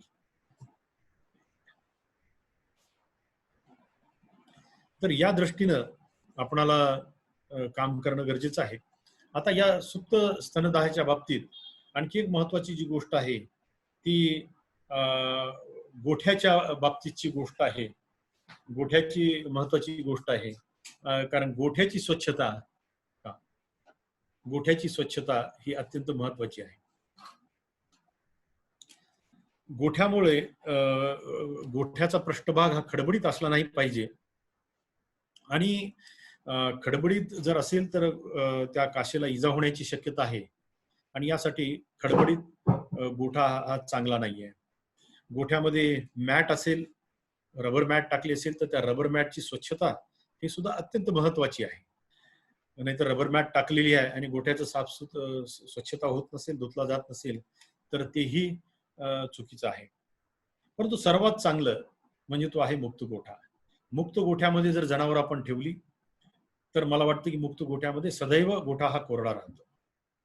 या गोठ्यामध्ये कुठल्याही बाजूला भिंत नाहीये, जनावर धुण्याचं काम नाहीये, गोठा धुतलेला नाहीये, त्याच्यामुळे गोठा हा नेहमी कोरडा राहतो. आणि हा त्याचबरोबर या कोरड्या गोठ्यामध्ये शेणाचा जी पावडर तयार झालेली आहे, जो लगदा तयार झालेला आहे, तो अत्यंत मऊ असतो. अशा वेळेला गाय ज्या वेळेला गोठ्यात लगद्या या शेणाच्या लगद्यावरती बसेल, मऊ पावडरवरती बसेल, त्यावेळेला कासेला इजा होणार नाही, सडाला इजा होणार नाही. त्याचबरोबर ओलसरपणा नसल्यामुळं जंतूचा प्रादुर्भाव पण होणार नाही. आणि म्हणून मुक्त संचार गोठा हा रोगराईच्या दृष्टीनं आणि नियंत्रणाच्या दृष्टीनं आणि विशेषतः स्तनजासारखा आजार टाळण्याच्या दृष्टीनं अत्यंत महत्वाचा आहे. याच्यामध्ये गटाराचा प्रश्न नाही. बऱ्याच वेळा आपण बघितलेलं आहे की डोक्याकडे डोकं, पायाकडे पाय असणाऱ्या पद्धतीमध्ये शेपटीकडे शेपटी, नाली असते, गटार असतं, त्याच्यामध्ये बऱ्याच वेळा लघवी राहते, पाणी राहतं, गोठा 2 वेळा धुतला जातो, जनावरांच्या अंगावर पाणी टाकलेलं जातं, त्यामुळे सदैव हा गोठा ओलसर राहतो. आणि या ओलसर गोठ्यामध्ये हळूहळू जंतूचं प्रमाण हे वाढत जातं आणि जंतूचं प्रमाण वाढल्यामुळं हळूहळू त्या गोठ्यामध्ये रोग व्हायला सुरुवात होतो. मी अनेक गोठे पाहिलेत, सुरुवातीला 6 महिने वर्ष मास्टायटिस नसतो आणि 6 महिने वर्षानंतर मास्टायटिस व्हायला सुरू झाला की तो सातत्यानं घर करून राहतो आणि त्यातनं तो पशुपालकाला सतत आणि त्या जनावरांना या रोगामुळं सातत्याने त्रास होत असतो. आणि म्हणून मला या माझ्या व्याख्यानातही आपल्याला संदेश द्यायचा आहे की आपल्या प्रत्येक शेतकऱ्यांनी मुक्त गोठ्याकडे वळलं पाहिजे. आधुनिक पद्धतीने पशुपालन करणारे सर्व शेतकरी आज मुक्त संचार गोठ्याकडे वळलेले आहेत, करतायत. उरलेल्या लोकांनी पण हे करणं गरजेचं आहे, जेणेकरून हा रोग आपल्या जनावराला होणार नाही. खऱ्या अर्थाने ही मुक्त गोठ्याची चळवळ मोठ्या प्रमाणावर महाराष्ट्रात पशुसंवर्धन खात्यानं राबवली आणि आमचे तरुण असणारे पशुतज्ञ शैलेश मदने आणि तसेच तमाम पशुसंवर्धन खात्यातील व्यक्ती असतील, प्रभात डेअरीचे शांताराम गायकवाड असतील, या लोकांचं मला कौतुक वाटतं की यांनी खूप मोठ्या प्रमाणावर या गोष्टीचा प्रचार आणि प्रसार केला. त्याचा फायदा आज आमच्या शेतकऱ्यांना होताना सर्वदूर दिसतोय. याचबरोबर या स्तनदाह टाळण्यासाठी जनावरांची प्रतिकारक शक्ती वाढवणे गरजेचं आहे. स्वच्छ गोठा असेल, स्वच्छ दोगदा असेल, स्वच्छ मशीन आहे, सगळी स्वच्छता आहे, निर्जंतुकीकरण चांगलं आहे, पण त्या जनावराची रोगप्रतिकारक शक्ती चांगली नसेल तर त्या जनावराला मग कासदाह हा सातत्यानं होत असतो. आणि म्हणून त्या जनावराची इम्युनिटी, ज्याला रोगप्रतिकारक शक्ती, आजकाल हा कोविडमुळं अतिशय या शब्दाचा प्रचार आणि प्रसार झालाय, सर्वांना हा इम्युनिटी हा शब्द सुद्धा सर्वदूर माहिती झालेला आहे. तर इम्युनिटी वाढवायची असेल तर त्या पशुच्या आहारामध्ये vitamin E, selenium, copper, zinc यासारखी सूक्ष्म मूलद्रव्ये आणि जीवनसत्व असणं गरजेचं आहे. आणि याचा पुरवठा आहारातनं जर आपण सातत्यानं करत राहिलो तर जनावरं हे प्रतिकारक्षम होतील. आहार चांगला असणं गरजेचं आहे आणि ही प्रतिकारक क्षमता जर चांगली असेल तर ती जनावरं रोगाला बळी पडणार नाही. अन्यथा मी अनेक फार्मवरती पाहिले, एकच गाय वारंवार स्तनदाहामुळे आजारी पडते. अशा वेळेला शेतकऱ्यांनी आत्मपरीक्षण करून गोठ्यामधली सुधारणा करणं गरजेचं आहे. मी नेहमी म्हणत असतो की मास्टायटिस हा रोग हा उपचाराने दुरुस्त करण्याचा रोग नाही, त्याला व्यवस्थापनाने दुरुस्त करण्याचा रोग आहे. सुप्त स्तनदाह यावर तर उपचार शास्त्रामध्ये आम्ही सांगतच नाही. ज्यावेळेला सुप्त स्तनदाह आहे हे आम्हाला कळतं त्यावेळेस त्या जनावराची प्रतिकारक क्षमता वाढण्यासाठी आपल्याला काम करणं गरजेचं आहे. आजही बाजारामध्ये काही औषध उपलब्ध आहेत, कारण सुप्त स्तनदाहामध्ये तुम्हाला दुधाचं जे पीएच आहे किंवा ज्याला सामू म्हणतो तो थोडा अल्कलाईन कडे जातो. याचा सामू आपण जर ट्रायसोडियम सायट्रेट देऊन, ट्रायसोडियम सायट्रेट, इतर जीवनसत्व आणि सूक्ष्म मूलद्रव्ये असणारी मॅग्नेशियम सारखी औषधं आहेत, विमा सारखी पावडर आहेत, अनेक औषधं वेगवेगळ्या कंपनीची आहेत. अशी सुप्त स्तनदाहाची जी औषधं आहेत, प्रतिकारक क्षमता वाढवणारी, पीएच चेंज करणारी, अशा स्वरूपाची औषधं आपण वापरून सुप्त स्तनदाहावरती उपचार करावा. अँटीबायोटिक्सचा, प्रतिजैविकाचा वापर शक्यतो सुप्त स्तनदाहामध्ये करणं अपेक्षित नाही. याचबरोबर आहारातली सुधारणा करावी, गोठ्यातल्या स्वच्छतेबाबतची काळजी घेणं आणि जनावरांच्या स्वच्छतेची काळजी घेणं हे सुप्त स्तनदाह या आजाराच्या नियंत्रणासाठी अत्यंत आवश्यक आहे. यानंतर आता शेवटच्या सत्रामध्ये मी अगदी 10 मिनिटांमध्ये उर्वरित 2-3 रोगाबद्दल माहिती सांगून मी थांबतो आणि त्यानंतर आपण चर्चेचा कार्यक्रम घेऊया. संसर्गजन्य रोगाच्या बाबतीत जर सांगायचं म्हटलं तर 2 साथीचे आजार माझ्या दृष्टीने अत्यंत महत्वाचे आहेत, ज्यामध्ये की गोचिडजन्य ताप आणि दुसरा आहे सरा नावाचा आजार. सरा हा आजार आपल्या महाराष्ट्रात बऱ्याच जिल्ह्यामध्ये आढळून येतो. विदर्भात, विशेषतः पूर्व विदर्भामध्ये मोठ्या प्रमाणावर आहे, जिथं पाऊस जास्त पडतो. मराठवाड्याच्या नांदेड जिल्ह्यालगत आणि जिल्ह्यात आजार आढळून येतो. खानदेश, कोकण अशा भागामध्ये, विशेषतः ज्या भागामध्ये पाऊस जास्त पडतो, जंगल बऱ्यापैकी आहे, अशा भागामध्ये सरा हा आजार पावसाळ्यात विशेषतः ऑगस्ट, सप्टेंबर, ऑक्टोबर मध्ये आढळून येतो. हा सर्वच प्राण्यात आढळतो, परंतु दुधाळ जनावरांच्या बाबतीत जर सांगायचं झालं तर गायी आणि म्हशीच्या दृष्टीनं हा अत्यंत महत्वाचा आजार आहे. गायीमध्ये थोडासा तीव्र स्वरूपाचा आजार येतो, परंतु म्हशीमध्ये हा सुप्त स्वरूपाचा आजार येतो. गायीमधला आजार हा तीव्र असल्यामुळं सर्वसामान्यपणे ओळखू येऊ शकतो, परंतु आजाराचं प्रमाण तुलनेनं कमी आढळून आलेलं आहे. मात्र म्हशीमध्ये हा सुप्त स्वरूपाचा आजार बऱ्यापैकी मोठ्या प्रमाणावर ज्या भागामध्ये आजार आहे तिथे दिसून येतं. या आजाराच्या लक्षणं जर मला तुम्ही विचाराल तर या आजारामध्ये जनावर थोडंसं रोड होणे, म्हणजे त्याला क्रश होणे किंवा अशक्त होणे, डोळ्यातनं डोळे थोडेसे लालसर होणे, डोळ्यातनं हलकं पाणी येणे, नाकातनं थोडंसं पाणी येणे, तोंडातनं लाळ गळणे, अजिबात कुठलीही विशिष्ट लक्षणं या आजारामध्ये दिसत नाहीत. माझ्या दृष्टीने विशिष्ट लक्षण म्हणजे त्या जनावराचा अगदी कमी वेळामध्ये, कमी काळामध्ये दूध उत्पादन कमी झालेलं आहे. झपाट्यानं दूध कमी होतं. काही जनावरांमध्ये दूध उत्पादन कमी होऊन कितनबाधेचे लक्षणं दिसलेली आहेत. आम्ही बऱ्याच वेळा कितनबाधा म्हणून ह्या जनावरांना उपचार केले, त्याला जनावरांनी प्रतिसाद दिला, परंतु पुन्हा 15-20 दिवसांनी पुन्हा कितनबाधेची लक्षणं दाखवू लागली किंवा किटोसिसची लक्षणं दाखवू. मग त्यावेळेला जर त्याची ब्लड स्मिअर पाहिली, रक्ताची काचपट्टी पाहिली, तर त्यामध्ये जंतू आढळून आले आणि उपचार केला, सरा या रोगावरती उपचार केला तर ती जनावरं दुरुस्त झाली. आणि म्हणून हा सरा आजार झाला तर आम्ही पाहिलेलं आहे की त्यामध्ये कितनबाधा होऊन दूध उत्पादनावर मोठ्या प्रमाणावर परिणाम होतो. सरा आजार आम्ही बऱ्याच वेळा पाहिलेला आहे की नवीन व्यालेल्या जनावरात एक तर विल्यामुळे दूध देण्याचा ताण असतो, त्याचबरोबर झार अडकला आणि जर गर्भाशयाचा दाह झाला तर त्यामुळे येणारा ताण असतो. आणि म्हणून ज्या जनावरात गर्भाशय दाह झालेला आहे विलेल्या जनावरांमध्ये, त्या म्हशीमध्ये सरा होण्याचा प्रकार जास्त आहे. आणि गर्भाशयदाह आणि सरा या दोन्हीमुळं त्याला ग्लुकोजची कमतरता पडणं, आहारामध्ये पिष्टमय पदार्थाची भूक कमी लागल्यामुळे कमतरता असणे आणि त्याचा परिपाक हा शेवटी कितनबाधेत होतो आणि कितनबाधा झाल्यामुळं मग त्या जनावरांचं अजून दूध कमी झालेलं असतं. अशा वेळेला ह्या तिन्ही आजारावरती उपचार करावा लागतो, तर ते जनावर दुरुस्त होतं. अन्यथा आम्ही नुसतं कितनबाधेला उपचार केला तर जनावर अर्धवट दुरुस्त होतं. आम्ही नुसत्या कितनबाधा आणि मेट्रायटिसवर केला तरी जनावर पूर्ण दुरुस्त होत नाही. सरावर केला तरी दुरुस्त होत नाही.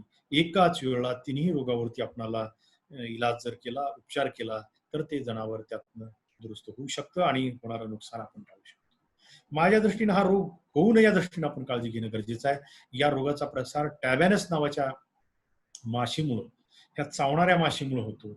आणि याचं वैशिष्ट्य असं आहे की ही जी माशी आहे, इतर माश्या तुम्ही पाहता की सकाळी सकाळी उठतात किंवा संध्याकाळी असतात, पण ही माशी दिवसा जनावराला जास्त चावते. सकाळी 7 नंतर सायंकाळी 5 पर्यंत जसं जसं ऊन वाढेल तसं तसं हिची क्रियाशीलता वाढते आणि चरायला सोडलेल्या जनावराला ही चावत असते. आणि म्हणून अशा काळामध्ये रोगाच्या साथीच्या काळात किंवा ह्या रोगाचा प्रादुर्भाव होण्याच्या काळामध्ये या कालावधीमध्ये जनावराला चरायला न सोडणे हा त्यातला सर्वात चांगला उपाय. त्याचबरोबर दुसरी महत्वाची गोष्ट आहे की आपण किमोप्रॉफिलॅक्सिस याच्यावर लस उपलब्ध नाही, परंतु परिणामकारक असं औषध उपलब्ध आहे आणि बऱ्याचशा पशुवैद्यक दवाखान्यात हे औषध उपलब्ध केलं जातं, ज्याच्यात क्विनापाराइन प्रोसॉल्ट असं आम्ही म्हणतो. तर क्विनापाराइन नावाचं औषध आहे आणि हे औषध डॉक्टरांच्या सल्ल्याने जर जनावराला या धोक्याच्या काळात जर देऊन घेतलं तर हे इंजेक्शन दिल्यानंतर 2 महिने किमान त्या जनावराला आजार होण्याची शक्यता नाही. आणि म्हणून धोक्याचा जो काळ आहे ऑगस्ट सप्टेंबरचा आहे, त्याच्या अगोदर जर हे इंजेक्शन त्या जनावराला जर टोचून घेतलं तर त्या जनावरांमध्ये हा रोग त्या ठिकाणी होणार नाही. झाल्यावर सुरुवातीच्या काळात सुद्धा लक्षणं दिसल्यावर उपचार केला तर जनावर दुरुस्त होईल, पण दूध उत्पादनावर मोठा परिणाम झालेला असतो. कितनबाधेसाठी उपचार करावा लागेल. यानंतर शेवटचा अत्यंत महत्वाचा जो रोग आहे, पशुपालकांना सर्वांना पाठ झालेला रोग आहे, तो म्हणजे गोचिडता. ज्यांच्याकडे संकरित गाय त्याला माहित नसेल असं कोणीही नसेल, सर्वांना या रोगाबद्दल माहिती आहे. तर हा आपणा सर्वांना माहिती की हा गोचिडामुळे होणारा आजार आहे आणि या आजारामध्ये तीव्र लक्षण येतात. जनावराला खूप ताप येतो, जनावराचं दूध कमी होतं, पायाच्या समोरच्या ग्रंथी किंवा जबड्याच्या खालच्या ग्रंथी सुजतात, रक्त पातळ होतं, डोळ्याच्या आवरण पातळ पांढरं पडतं आणि जनावरं ही दगावतात. आणि मग ही जनावरं अशा तीव्र स्वरूपाच्या आजारात दगावतात. हे सर्वांना लक्षात येण्याजोगा आजार आहे. याच्यावर योग्य उपचार केला तरी जनावर दुरुस्त व्हायला, रक्तक्षातनं बाहेर निघायला जवळपास 3 ते 4 आठवडे लागतात. परंतु ह्या आजार सुप्त स्वरूपात सुद्धा अनेक जनावरांमध्ये आढळून येतो आणि तो आपल्या दृष्टीने अत्यंत महत्वाचा आहे असं मला वाटतं. हा सुप्त आजार बऱ्याच वेळेला ज्यावेळेला जनावरा गर्भाशय दाह होतो त्याबरोबर सुप्त आजार येतो. त्याचबरोबर हा सुप्त आल्यामुळे त्या जनावराला मास्टायटिस नावाचा आजार झालेला मी पाहिलेला आहे. हा सुप्त राहिल्यामुळे निमोनिया होतो. सुप्त राहिल्यामुळे मेट्रायटिस झाला म्हणजे गर्भाशय दाह होतो, निमोनिया होतो किंवा त्याचबरोबर त्याला कासदाह सारखे आजार होतात. कितनबाधा तर होतेच होते. मग बऱ्याच वेळा आपण इतर आजाराला उपचार करतो आणि हा आजार तसाच बाजूला राहतो आणि त्यामुळे जनावर पूर्ववत दुरुस्त होत नाही. या दृष्टीनं आपणाला या आजाराकडे बघण्याची गरज आहे. मला आजही आठवतं की 1.5 वर्षापूर्वी नांदेड जिल्ह्यातील मुदखेडतून एक आमच्याकडे गाय आली होती. अत्यंत दुर्धर अशा अवस्थेत, आडवी पडलेल्या अवस्थेत आलेली होती, त्याला निमोनिया होता. या जनावराची ज्यावेळेला पाहणी केली त्यावेळेला एक लक्षात आलं याला निमोनिया आहे. रक्ताची ज्यावेळेला तपासणी केली त्यावेळेला त्याच्यात रक्त कमी आढळलं. रक्त पुन्हा तपासणी केली, त्यामध्ये आम्हाला थैलेरियाचे जंतू आढळून आले.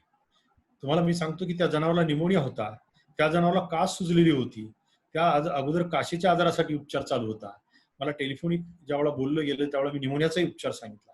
प्रत्यक्ष आमच्याकडे ज्यावेळेला आली आणि मी तपासली आणि आम्ही ज्यावेळेला जनावराचं निदान केलं त्यावेळेला त्याच्यामध्ये थैलेरियोसिस नावाचा आजार आढळून आला आणि तो प्रमाणात होता आणि म्हणून पहिल्यांदा आम्ही थैलेरियोसिसचा उपचार केला आणि ते अत्यंत दुर्धर असलेलं आजारी जनावर हे थैलेरियाच्या उपचारानंतर उर्वरित दोन्ही आजारासाठी उपचार करून पूर्णतः दुरुस्त होऊ शकते.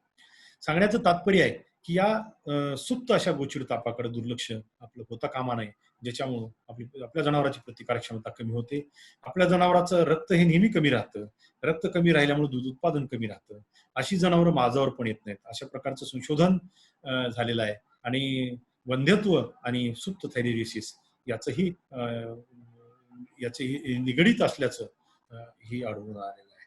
आणि म्हणून यावरती सुद्धा आपल्याला प्रतिबंधात्मक उपाय करणं गरजेचं आहे. महत्वाचा हा टप्पा आहे. आता आजही 80 ते 90% जनावरांवर जगभरात गोचिड आहे. आपल्या देशात तर 95-99% जनावरांवरती गोचिड आढळून येतात. आणि गोचिड हा, मी नेहमी म्हणत असतो की गोचिड हा जनावराचं रक्त नुसतं पित नाही, तर तो जनावर मालकाचं रक्त पित असतो किंवा मालकाचं शोषण करत असतो. आणि म्हणूनच गोचिड हा आर्थिक शोषण करणारा असा हा सुप्त प्रकारचा जनावराचा शत्रू आहे. आणि म्हणून गोचिड नियंत्रणाचा कार्यक्रम हा आमच्या व्यवस्थापनामधला अत्यंत महत्वाचा घटक आहे. या बाबतीत शेतकरी जागरूक आहेत. शेतकरी यासाठी प्रयत्न करत नाहीत असा माझा भाग नाही, निश्चित प्रयत्न करतायत. परंतु मी पाहिलेलं आहे की या उपचार ही तात्पुरती मलमपट्टी असते. माझ्या गाईच्या अंगावर गोचिड झाले, म्हशीच्या अंगावर गोचिड झालेत म्हणायचं, मग औषध डॉक्टरांकडे लिहून घ्यायचं, औषध फवारायचं, ते फवारण्याचा परिणाम संपला की पुन्हा ते जनावराला पुन्हा गोचिड होतात. आणि हा गोचिड असण्याची संक्रमण हे सातत्यानं चालू आहे.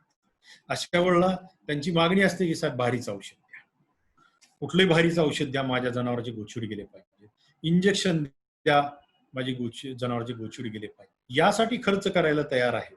परंतु माझी सर्व पशुपालक आणि शेतकरी बांधवांना विनंती आहे की कुठल्याही औषध न वापरता आपण गोचिड नियंत्रणाचा कार्यक्रम घेतला तर आपल्या जनावराचं आरोग्य चांगलं राहील. त्या जनावराचं दूध उत्पादनाचं दुधाचं नुकसान होणार नाही. एवढंच नाही तर त्या गोठ्यामधील दुधाची जी दर्जा आहे, गुणवत्ता आहे, ती सुद्धा टिकून राहील. आज जग एका बाजूला चाललेलं आहे. आज आपल्याला आपल्या देशाचं दूध जर आपल्याला निर्यात करायचं असेल, दुग्धजन्य पदार्थ निर्यात करायचे असतील, तर आपल्या जनावरांपासून जे मिळणारं दूध आहे, या दुधामध्ये कीटकनाशक आणि अँटीबायोटिक्सचा अंश असला नाही पाहिजे. आणि कीटकनाशकाचा अंश आपल्या जनावरच्या दुधामध्ये येण्याची दोन प्रमुख कारण आहेत. एक तर जनावरात वापरणारं कीटकनाशक, ते दुधात येतं अप्रत्यक्षपणे रक्तात जाऊन शरीरातनं, आणि दुसरं जनावराच्या चाऱ्यातनं या प्रकारचा हा प्रकार घडतो. तर यामध्ये मी बोलत होतो की या दृष्टीनं गोचिड नियंत्रणाचा कार्यक्रम आपल्या सर्वांच्या दृष्टीनं अत्यंत महत्वाचा आहे. आणि हा कमीत कमी औषध न वापरता गोचिड नियंत्रण करणं हा सर्वात महत्वाचा भाग आहे. गोचिडाच्या बाबतीत सांगायचं झालं तर एक गोचिडाची मादी, वेगळे मी रिपोर्ट वाचलेले आहेत, 10,000 ते 18,000 अंडी देत आहे. सर्वसामान्यपणे 4 ते 5,000 अंडी एक गोचिडाची मादी देते. आणि योग्य वातावरण असेल तर त्या एका मादीने दिलेल्या अंड्यापासून एका महिन्यामध्ये 5,000 गोचिड तयार होऊ शकतात. आणि हे तयार झालेले गोचिड असामान्य परिस्थिती असतील, प्रतिकूल परिस्थिती असेल तर 6 महिने जगू शकतात कुठलेही अन्न वाचून. आणि म्हणून हे अत्यंत प्रतिकारक्षम आहेत. असे गोचिड मजबूत असलेले गोचिड आहेत. यांच्यावरती आपणाला नियंत्रण आणायचं असेल तर दोन प्रकारे आपल्याला काम करण्याची गरज आहे. एक म्हणजे हे गोचिडाचं आपल्याला जीवनचक्र माहिती करून घेणं गरजेचं आहे. अंगावर जे गोचिड असतात ते खाली पडतात, खाली अंडी देतात, रक्त पिल्यानंतर पडलेले गोचिड दगडाच्या खाली, भिंतीच्या सांधीमध्ये किंवा भेगामध्ये, लाकडाच्या खाली, ओंडक्याच्या खाली, अशा अडचणीच्या, किंवा शेणाचा वाळलेला पवटा किंवा पौज असतो त्याच्या खाली असतात. आणि तिथनं त्यांच्यापासनं लार्वी निंपून त्याच्यानंतर अंगाला लागतात, चिटकतात आणि मोठी होतात. वेगवेगळ्या प्रकारचे गोचिड आहेत, त्यांच्या वेगवेगळ्या अवस्था वेगवेगळ्या पद्धतीने दिसत असतात. परंतु हे गोचिडाचं जीवनचक्र आहे आणि हे जीवनचक्र आपल्याला तोडणं गरजेचं आहे. आणि त्यासाठी नुसत्या जनावरांच्या अंगावरती उपचार न करता जनावरांच्या गोठ्यातला उपचार हा महत्वाचा आहे. माझ्या दृष्टीनं गोठ्यातला उपचार हा सर्वात महत्वाचा आहे. गोचिड नियंत्रणामध्ये 99% गोचिड आपल्याला नियंत्रित करायचे असतील तर गोठ्यात उपचार केले पाहिजेत. अगदी मला वाटतं की काही दिवसापूर्वीच आमचा तरुण पशु तज्ञ असलेला महेश पारखे यांनी अत्यंत सुंदर असा याच्यावरती लेख लिहिलेला आहे. मला वाटतं की तो खूप वाचनीय असा लेख आहे. अतिशय तो छान वक्ता आहे आणि तेवढ्याच चांगल्या पद्धतीनं तो लेख पण लिहिलेला आहे. तर या पद्धतीनं आपण गोचिड नियंत्रणाचा उपाय करण्याची गरज आहे. तर जनावरांच्या अंगावर गोचिडनाशक औषधाची फवारणी आपल्याला एका बाजूला करायची, त्याचबरोबर गोठ्यात फवारणी करायची. गोठ्यात फवारणी करत असताना दगड, गोटे, अडचणी ह्या अत्यंत महत्वाच्या आहेत. परंतु सर्वसामान्यपणे माझ्या प्रत्येक व्याख्यानामध्ये मी माझ्या शेतकरी बांधवांना सांगत असतो की औषधाचा वापर टाळा. मग करायचं काय? एक वेळा जनावरांच्या अंगावर औषध फवारणी करा, जनावर नेहमीच्या जागेपासून दूर नेऊन अंगावर जनावरांचे औषध फवारण्याच्या अगोदर त्याला धुवून घ्या, कोरडं करा, त्याच्या अंगावरती फवारणी करा. फवारणी केलेलं औषध किमान 2-3 दिवस अंगावर राहिले पहा. लगेच तास 2 तासामध्ये धुवून काढू नका. मी पाहिलेलं आहे की म्हशीच्या अंगावरची लिखा मरण्यासाठी साधारणतः 24 ते 36 तास लागतात. कधी कधी 72 तासापर्यंत त्याचा उपयोग होतो. त्यामुळे अंगावर फवारलेलं औषध 2 ते 3 दिवस जनावरांच्या अंगावर जर राहू दिलं तर त्याचे परिणाम हे आपल्याला चांगले मिळतात.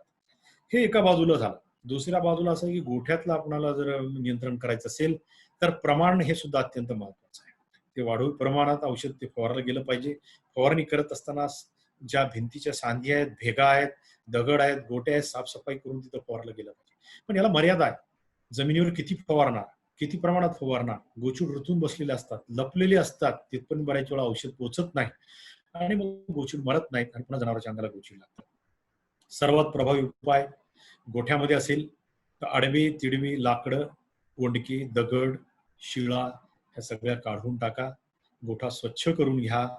गोठ्याला कूड असेल तर तो कूड लिपून घ्या. भिंती असतील त्यांना सारून घ्या किंवा भिंतीची सिमेंटने भेगमोड करून घ्या. मी तर म्हणतो की गोठ्याला भिंतीची गरजच नाही. आता आपण मुक्त गोठ्यामध्ये कुठल्याच बाजूला गोठ्याला भिंत नाहीये, म्हणजे कुठलीच अडगळ त्या ठिकाणी असणार नाही. अडगळ नसेल तर गोचिड तिथं 50% कमी होणार. अडगळ असेल तर गोचिड वाढणे. आणि मग गोठ्याचा परिसर आणि गोठा हा जर स्वच्छ ठेवला, नुसता स्वच्छ ठेवला तरी गोचिड तयार व्हायला, लपायला आणि अंडी बघायला त्यांना जागा मिळणार नाही. हे काम करा. त्याचबरोबर गोठ्याचा पृष्ठभाग जाळून घ्या. काडी कसपट टाकून अर्ध्या इंचाचा थर करून गोठ्याचा पृष्ठभाग जर जाळला तर गोचिड जळून मरून जातील, अंडी जातील आणि गोचिड होणार नाही. असं एक 2-3 वेळा जर केलं तर गोचिड मुक्त गोठा त्या ठिकाणी तयार होईल. बऱ्याच वेळा पत्र्या छत वर वेगळं असतं, कूड असतो, वर पाचोटाचे छत असेल तर आग लागण्याची शक्यता असते. तशा वेळा खाली पेटवणं बरोबर नाही. अशा वेळा एक टेंबा करून नियंत्रणात आपण पेटवू शकतो. फ्लेमगनचा वापर हा सर्वात जास्त जी कुक्कुटपालनामध्ये केला जातो ती फ्लेमगन वापरता येते.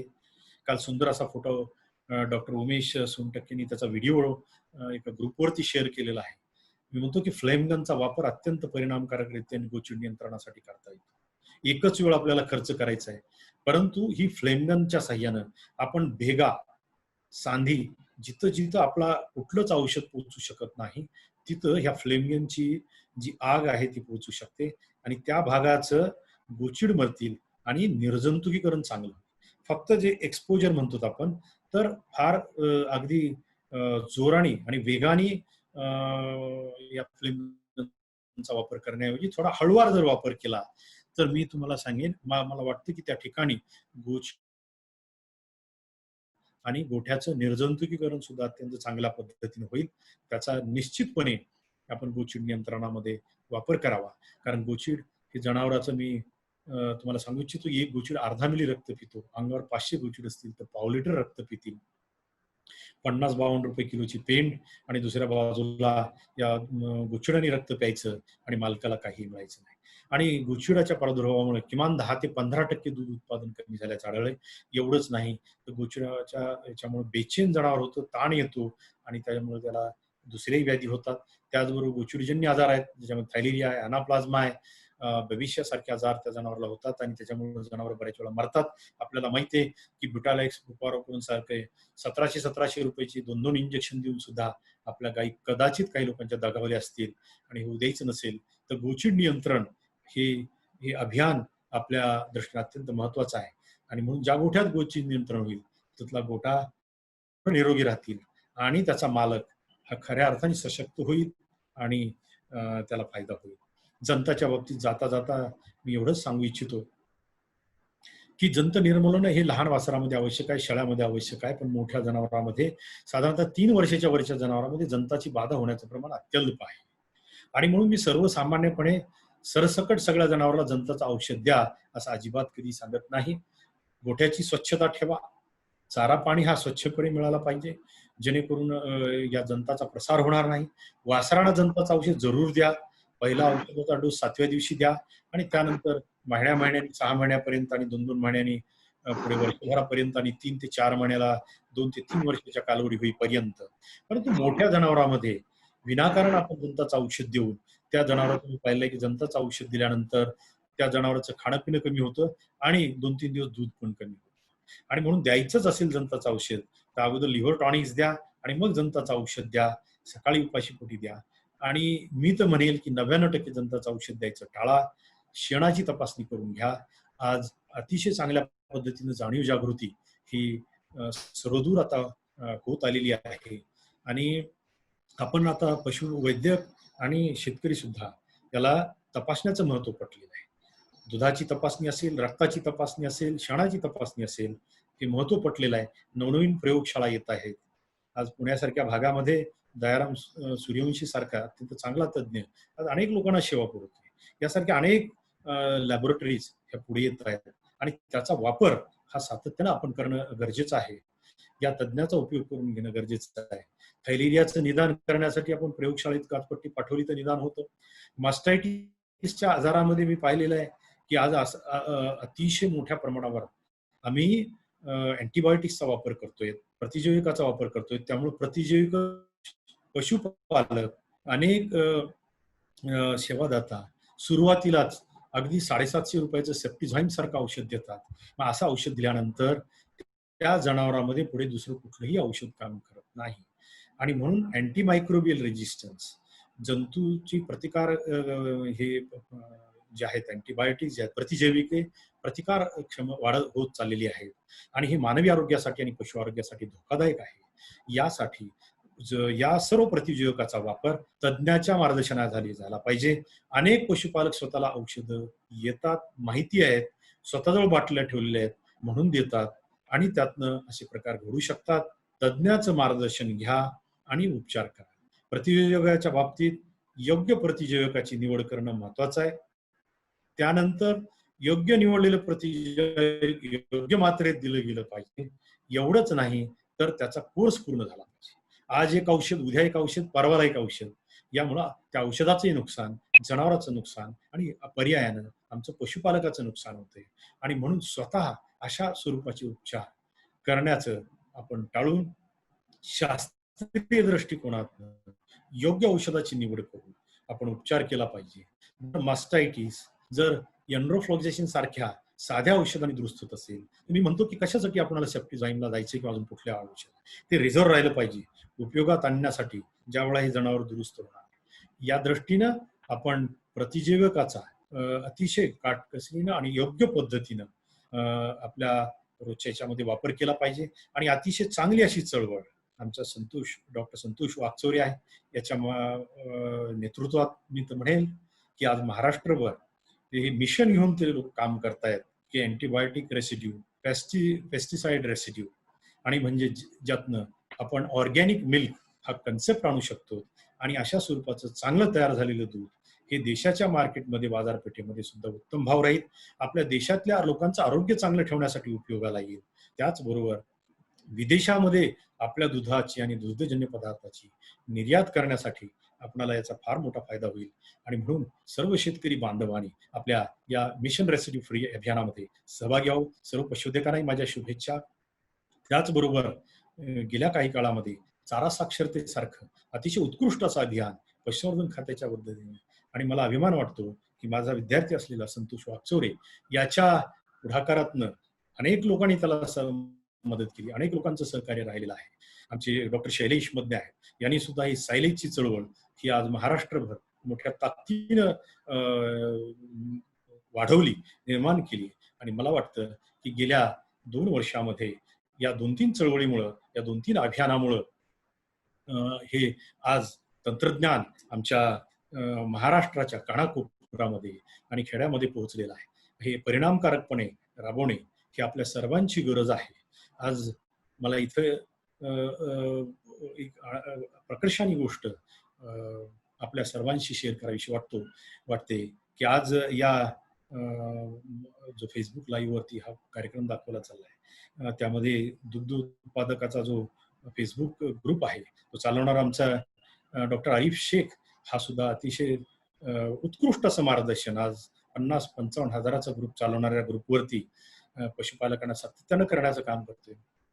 तशी अनेक चांगली तज्ज्ञ मंडळी महाराष्ट्रामध्ये या पशुसंवर्धनाच्या क्षेत्रात विज्ञान तंत्रज्ञान शेतकऱ्याच्या दारापर्यंत पोहोचवण्याचं काम करतायत. या सर्वांना या पशुवैद्यक क्षेत्रातला एक ज्येष्ठ पशुवैद्यक तथा मी स्वतःला नेहमीच या चळवळीतला कार्यकर्ता समजतो. या नात्याने या चळवळीमध्ये काम करणाऱ्या सर्वांना मी पुन्हा एकदा मानाचा मुजरा करतो. शेतकरी बांधवांना या दिनाच्या हार्दिक शुभेच्छा देतो आणि या कोविडच्या कठीण परिस्थितीवर मात करून आपण पुढे जात असतानाही निश्चितपणे आपण दूध व्यवसायातनं आपण आपली प्रगती साधावी यासाठी शुभेच्छा देतो आणि संयोजकाला मी या ठिकाणी धन्यवाद देतो. डॉक्टर संतोष वागचौरे. धन्यवाद सर. मला वाटतं पशुपालकांसाठी त्याचबरोबर पशुवैद्यकांसाठी आदरणीय डॉक्टर बिकाने सरांनी त्यांच्या नेहमीच्या शैलीमध्ये अत्यंत विस्तृत असं मार्गदर्शन केलंय. पशुपालकांना बऱ्याच वेळा ह्या अडचणी भेडसावत असतात, परंतु त्याला काय होतं या मानसिकतेने ते सोडून देतात. जनावर चारा व्यवस्थित खात असतं, जनावराला कुठल्याही प्रकारचा ताप दिसत नाही, परंतु दूध उत्पादन मात्र 2 ते 3 लिटरने कमी झाल्याचं, कधी कधी 4-5 लिटरने सुद्धा कमी झाल्याच्या घटना पशुपालक हे केवळ वातावरणातील बदल असेल किंवा चाऱ्यातील बदल असेल असे म्हणून सोडून देतात आणि सुप्तावस्थेतले मस्टायटिस, मेट्रायटिस, थायलेरिया, सरा, नंतर सरांनी बरेच मेटाबॉलिक डिसीजेस ज्याला आपण कॅल्शियम कमी होणं किंवा किटोसिस सारखे सुप्तावस्थेतले काही स्टेज मधले हे विविध आजार दुर्लक्षित राहतात आणि दुग्ध व्यवसायाचा खरा फायद्याचा जो काही भाग आहे तो या आजारांमुळे मोठ्या प्रमाणात शेतकऱ्यापासून पशुपालकापासून हिरावून घेतला जातो. या विषयावर अत्यंत विस्तृतपणे केलेले हे मार्गदर्शन आज शेकडो शेतकऱ्यांनी फेसबुकच्या माध्यमातून ऑनलाईन बघितलंय. यानंतरही मला वाटतं अक्षरशः वर्षभर हजारो शेतकरी किंबहुना लाखो शेतकरी या मार्गदर्शनाचा लाभ घेतील अशी मला खात्री आहे. या मार्गदर्शनासाठी आदरणीय बिकाने सर यांनी शेतकऱ्यांसाठी आज जागतिक दुग्ध दिनाच्या निमित्ताने आपल्या बिझी शेड्यूल मधनं वेळ काढला. विशेष म्हणजे कुठल्याही प्रकारच्या मानधन सरांनी आजपर्यंत आमच्या महावेटकडे किंवा कोणाकडे घेतलेलं नाहीये. शेतकऱ्यांसाठी सदैव विस्तार कार्य करण्यास ते तत्पर असतात. सर्व शेतकऱ्यांनाही विनंती आहे की महावेटच्या त्याचबरोबर वेट झोनच्या माध्यमातून आपल्यासाठी जे काही तांत्रिक मार्गदर्शनाची शृंखला आम्ही चालू ठेवली आहे, आपला सपोर्ट पाहून ती वर्षभर चालू ठेवावी असं आमचं सर्वांचं मत झालेलं आहे. आणि इथून पुढेही आमच्या या सर्व मार्गदर्शनांना आपण असाच प्रतिसाद द्याल अशी अपेक्षा व्यक्त करतो. आणि सर्व पार्टिसिपंटचे त्याचबरोबर आदरणीय व्याख्याते डॉक्टर बिकाने सरांचे आणि वेट झोनच्या डॉक्टर मंगेश गाडीगावकर सरांचे महाराष्ट्र राज्य राजपत्रित पशुवैद्यक संघटनेच्या वतीने आभार मानतो. धन्यवाद. थँक्यू. धन्यवाद सर. थँक्यू.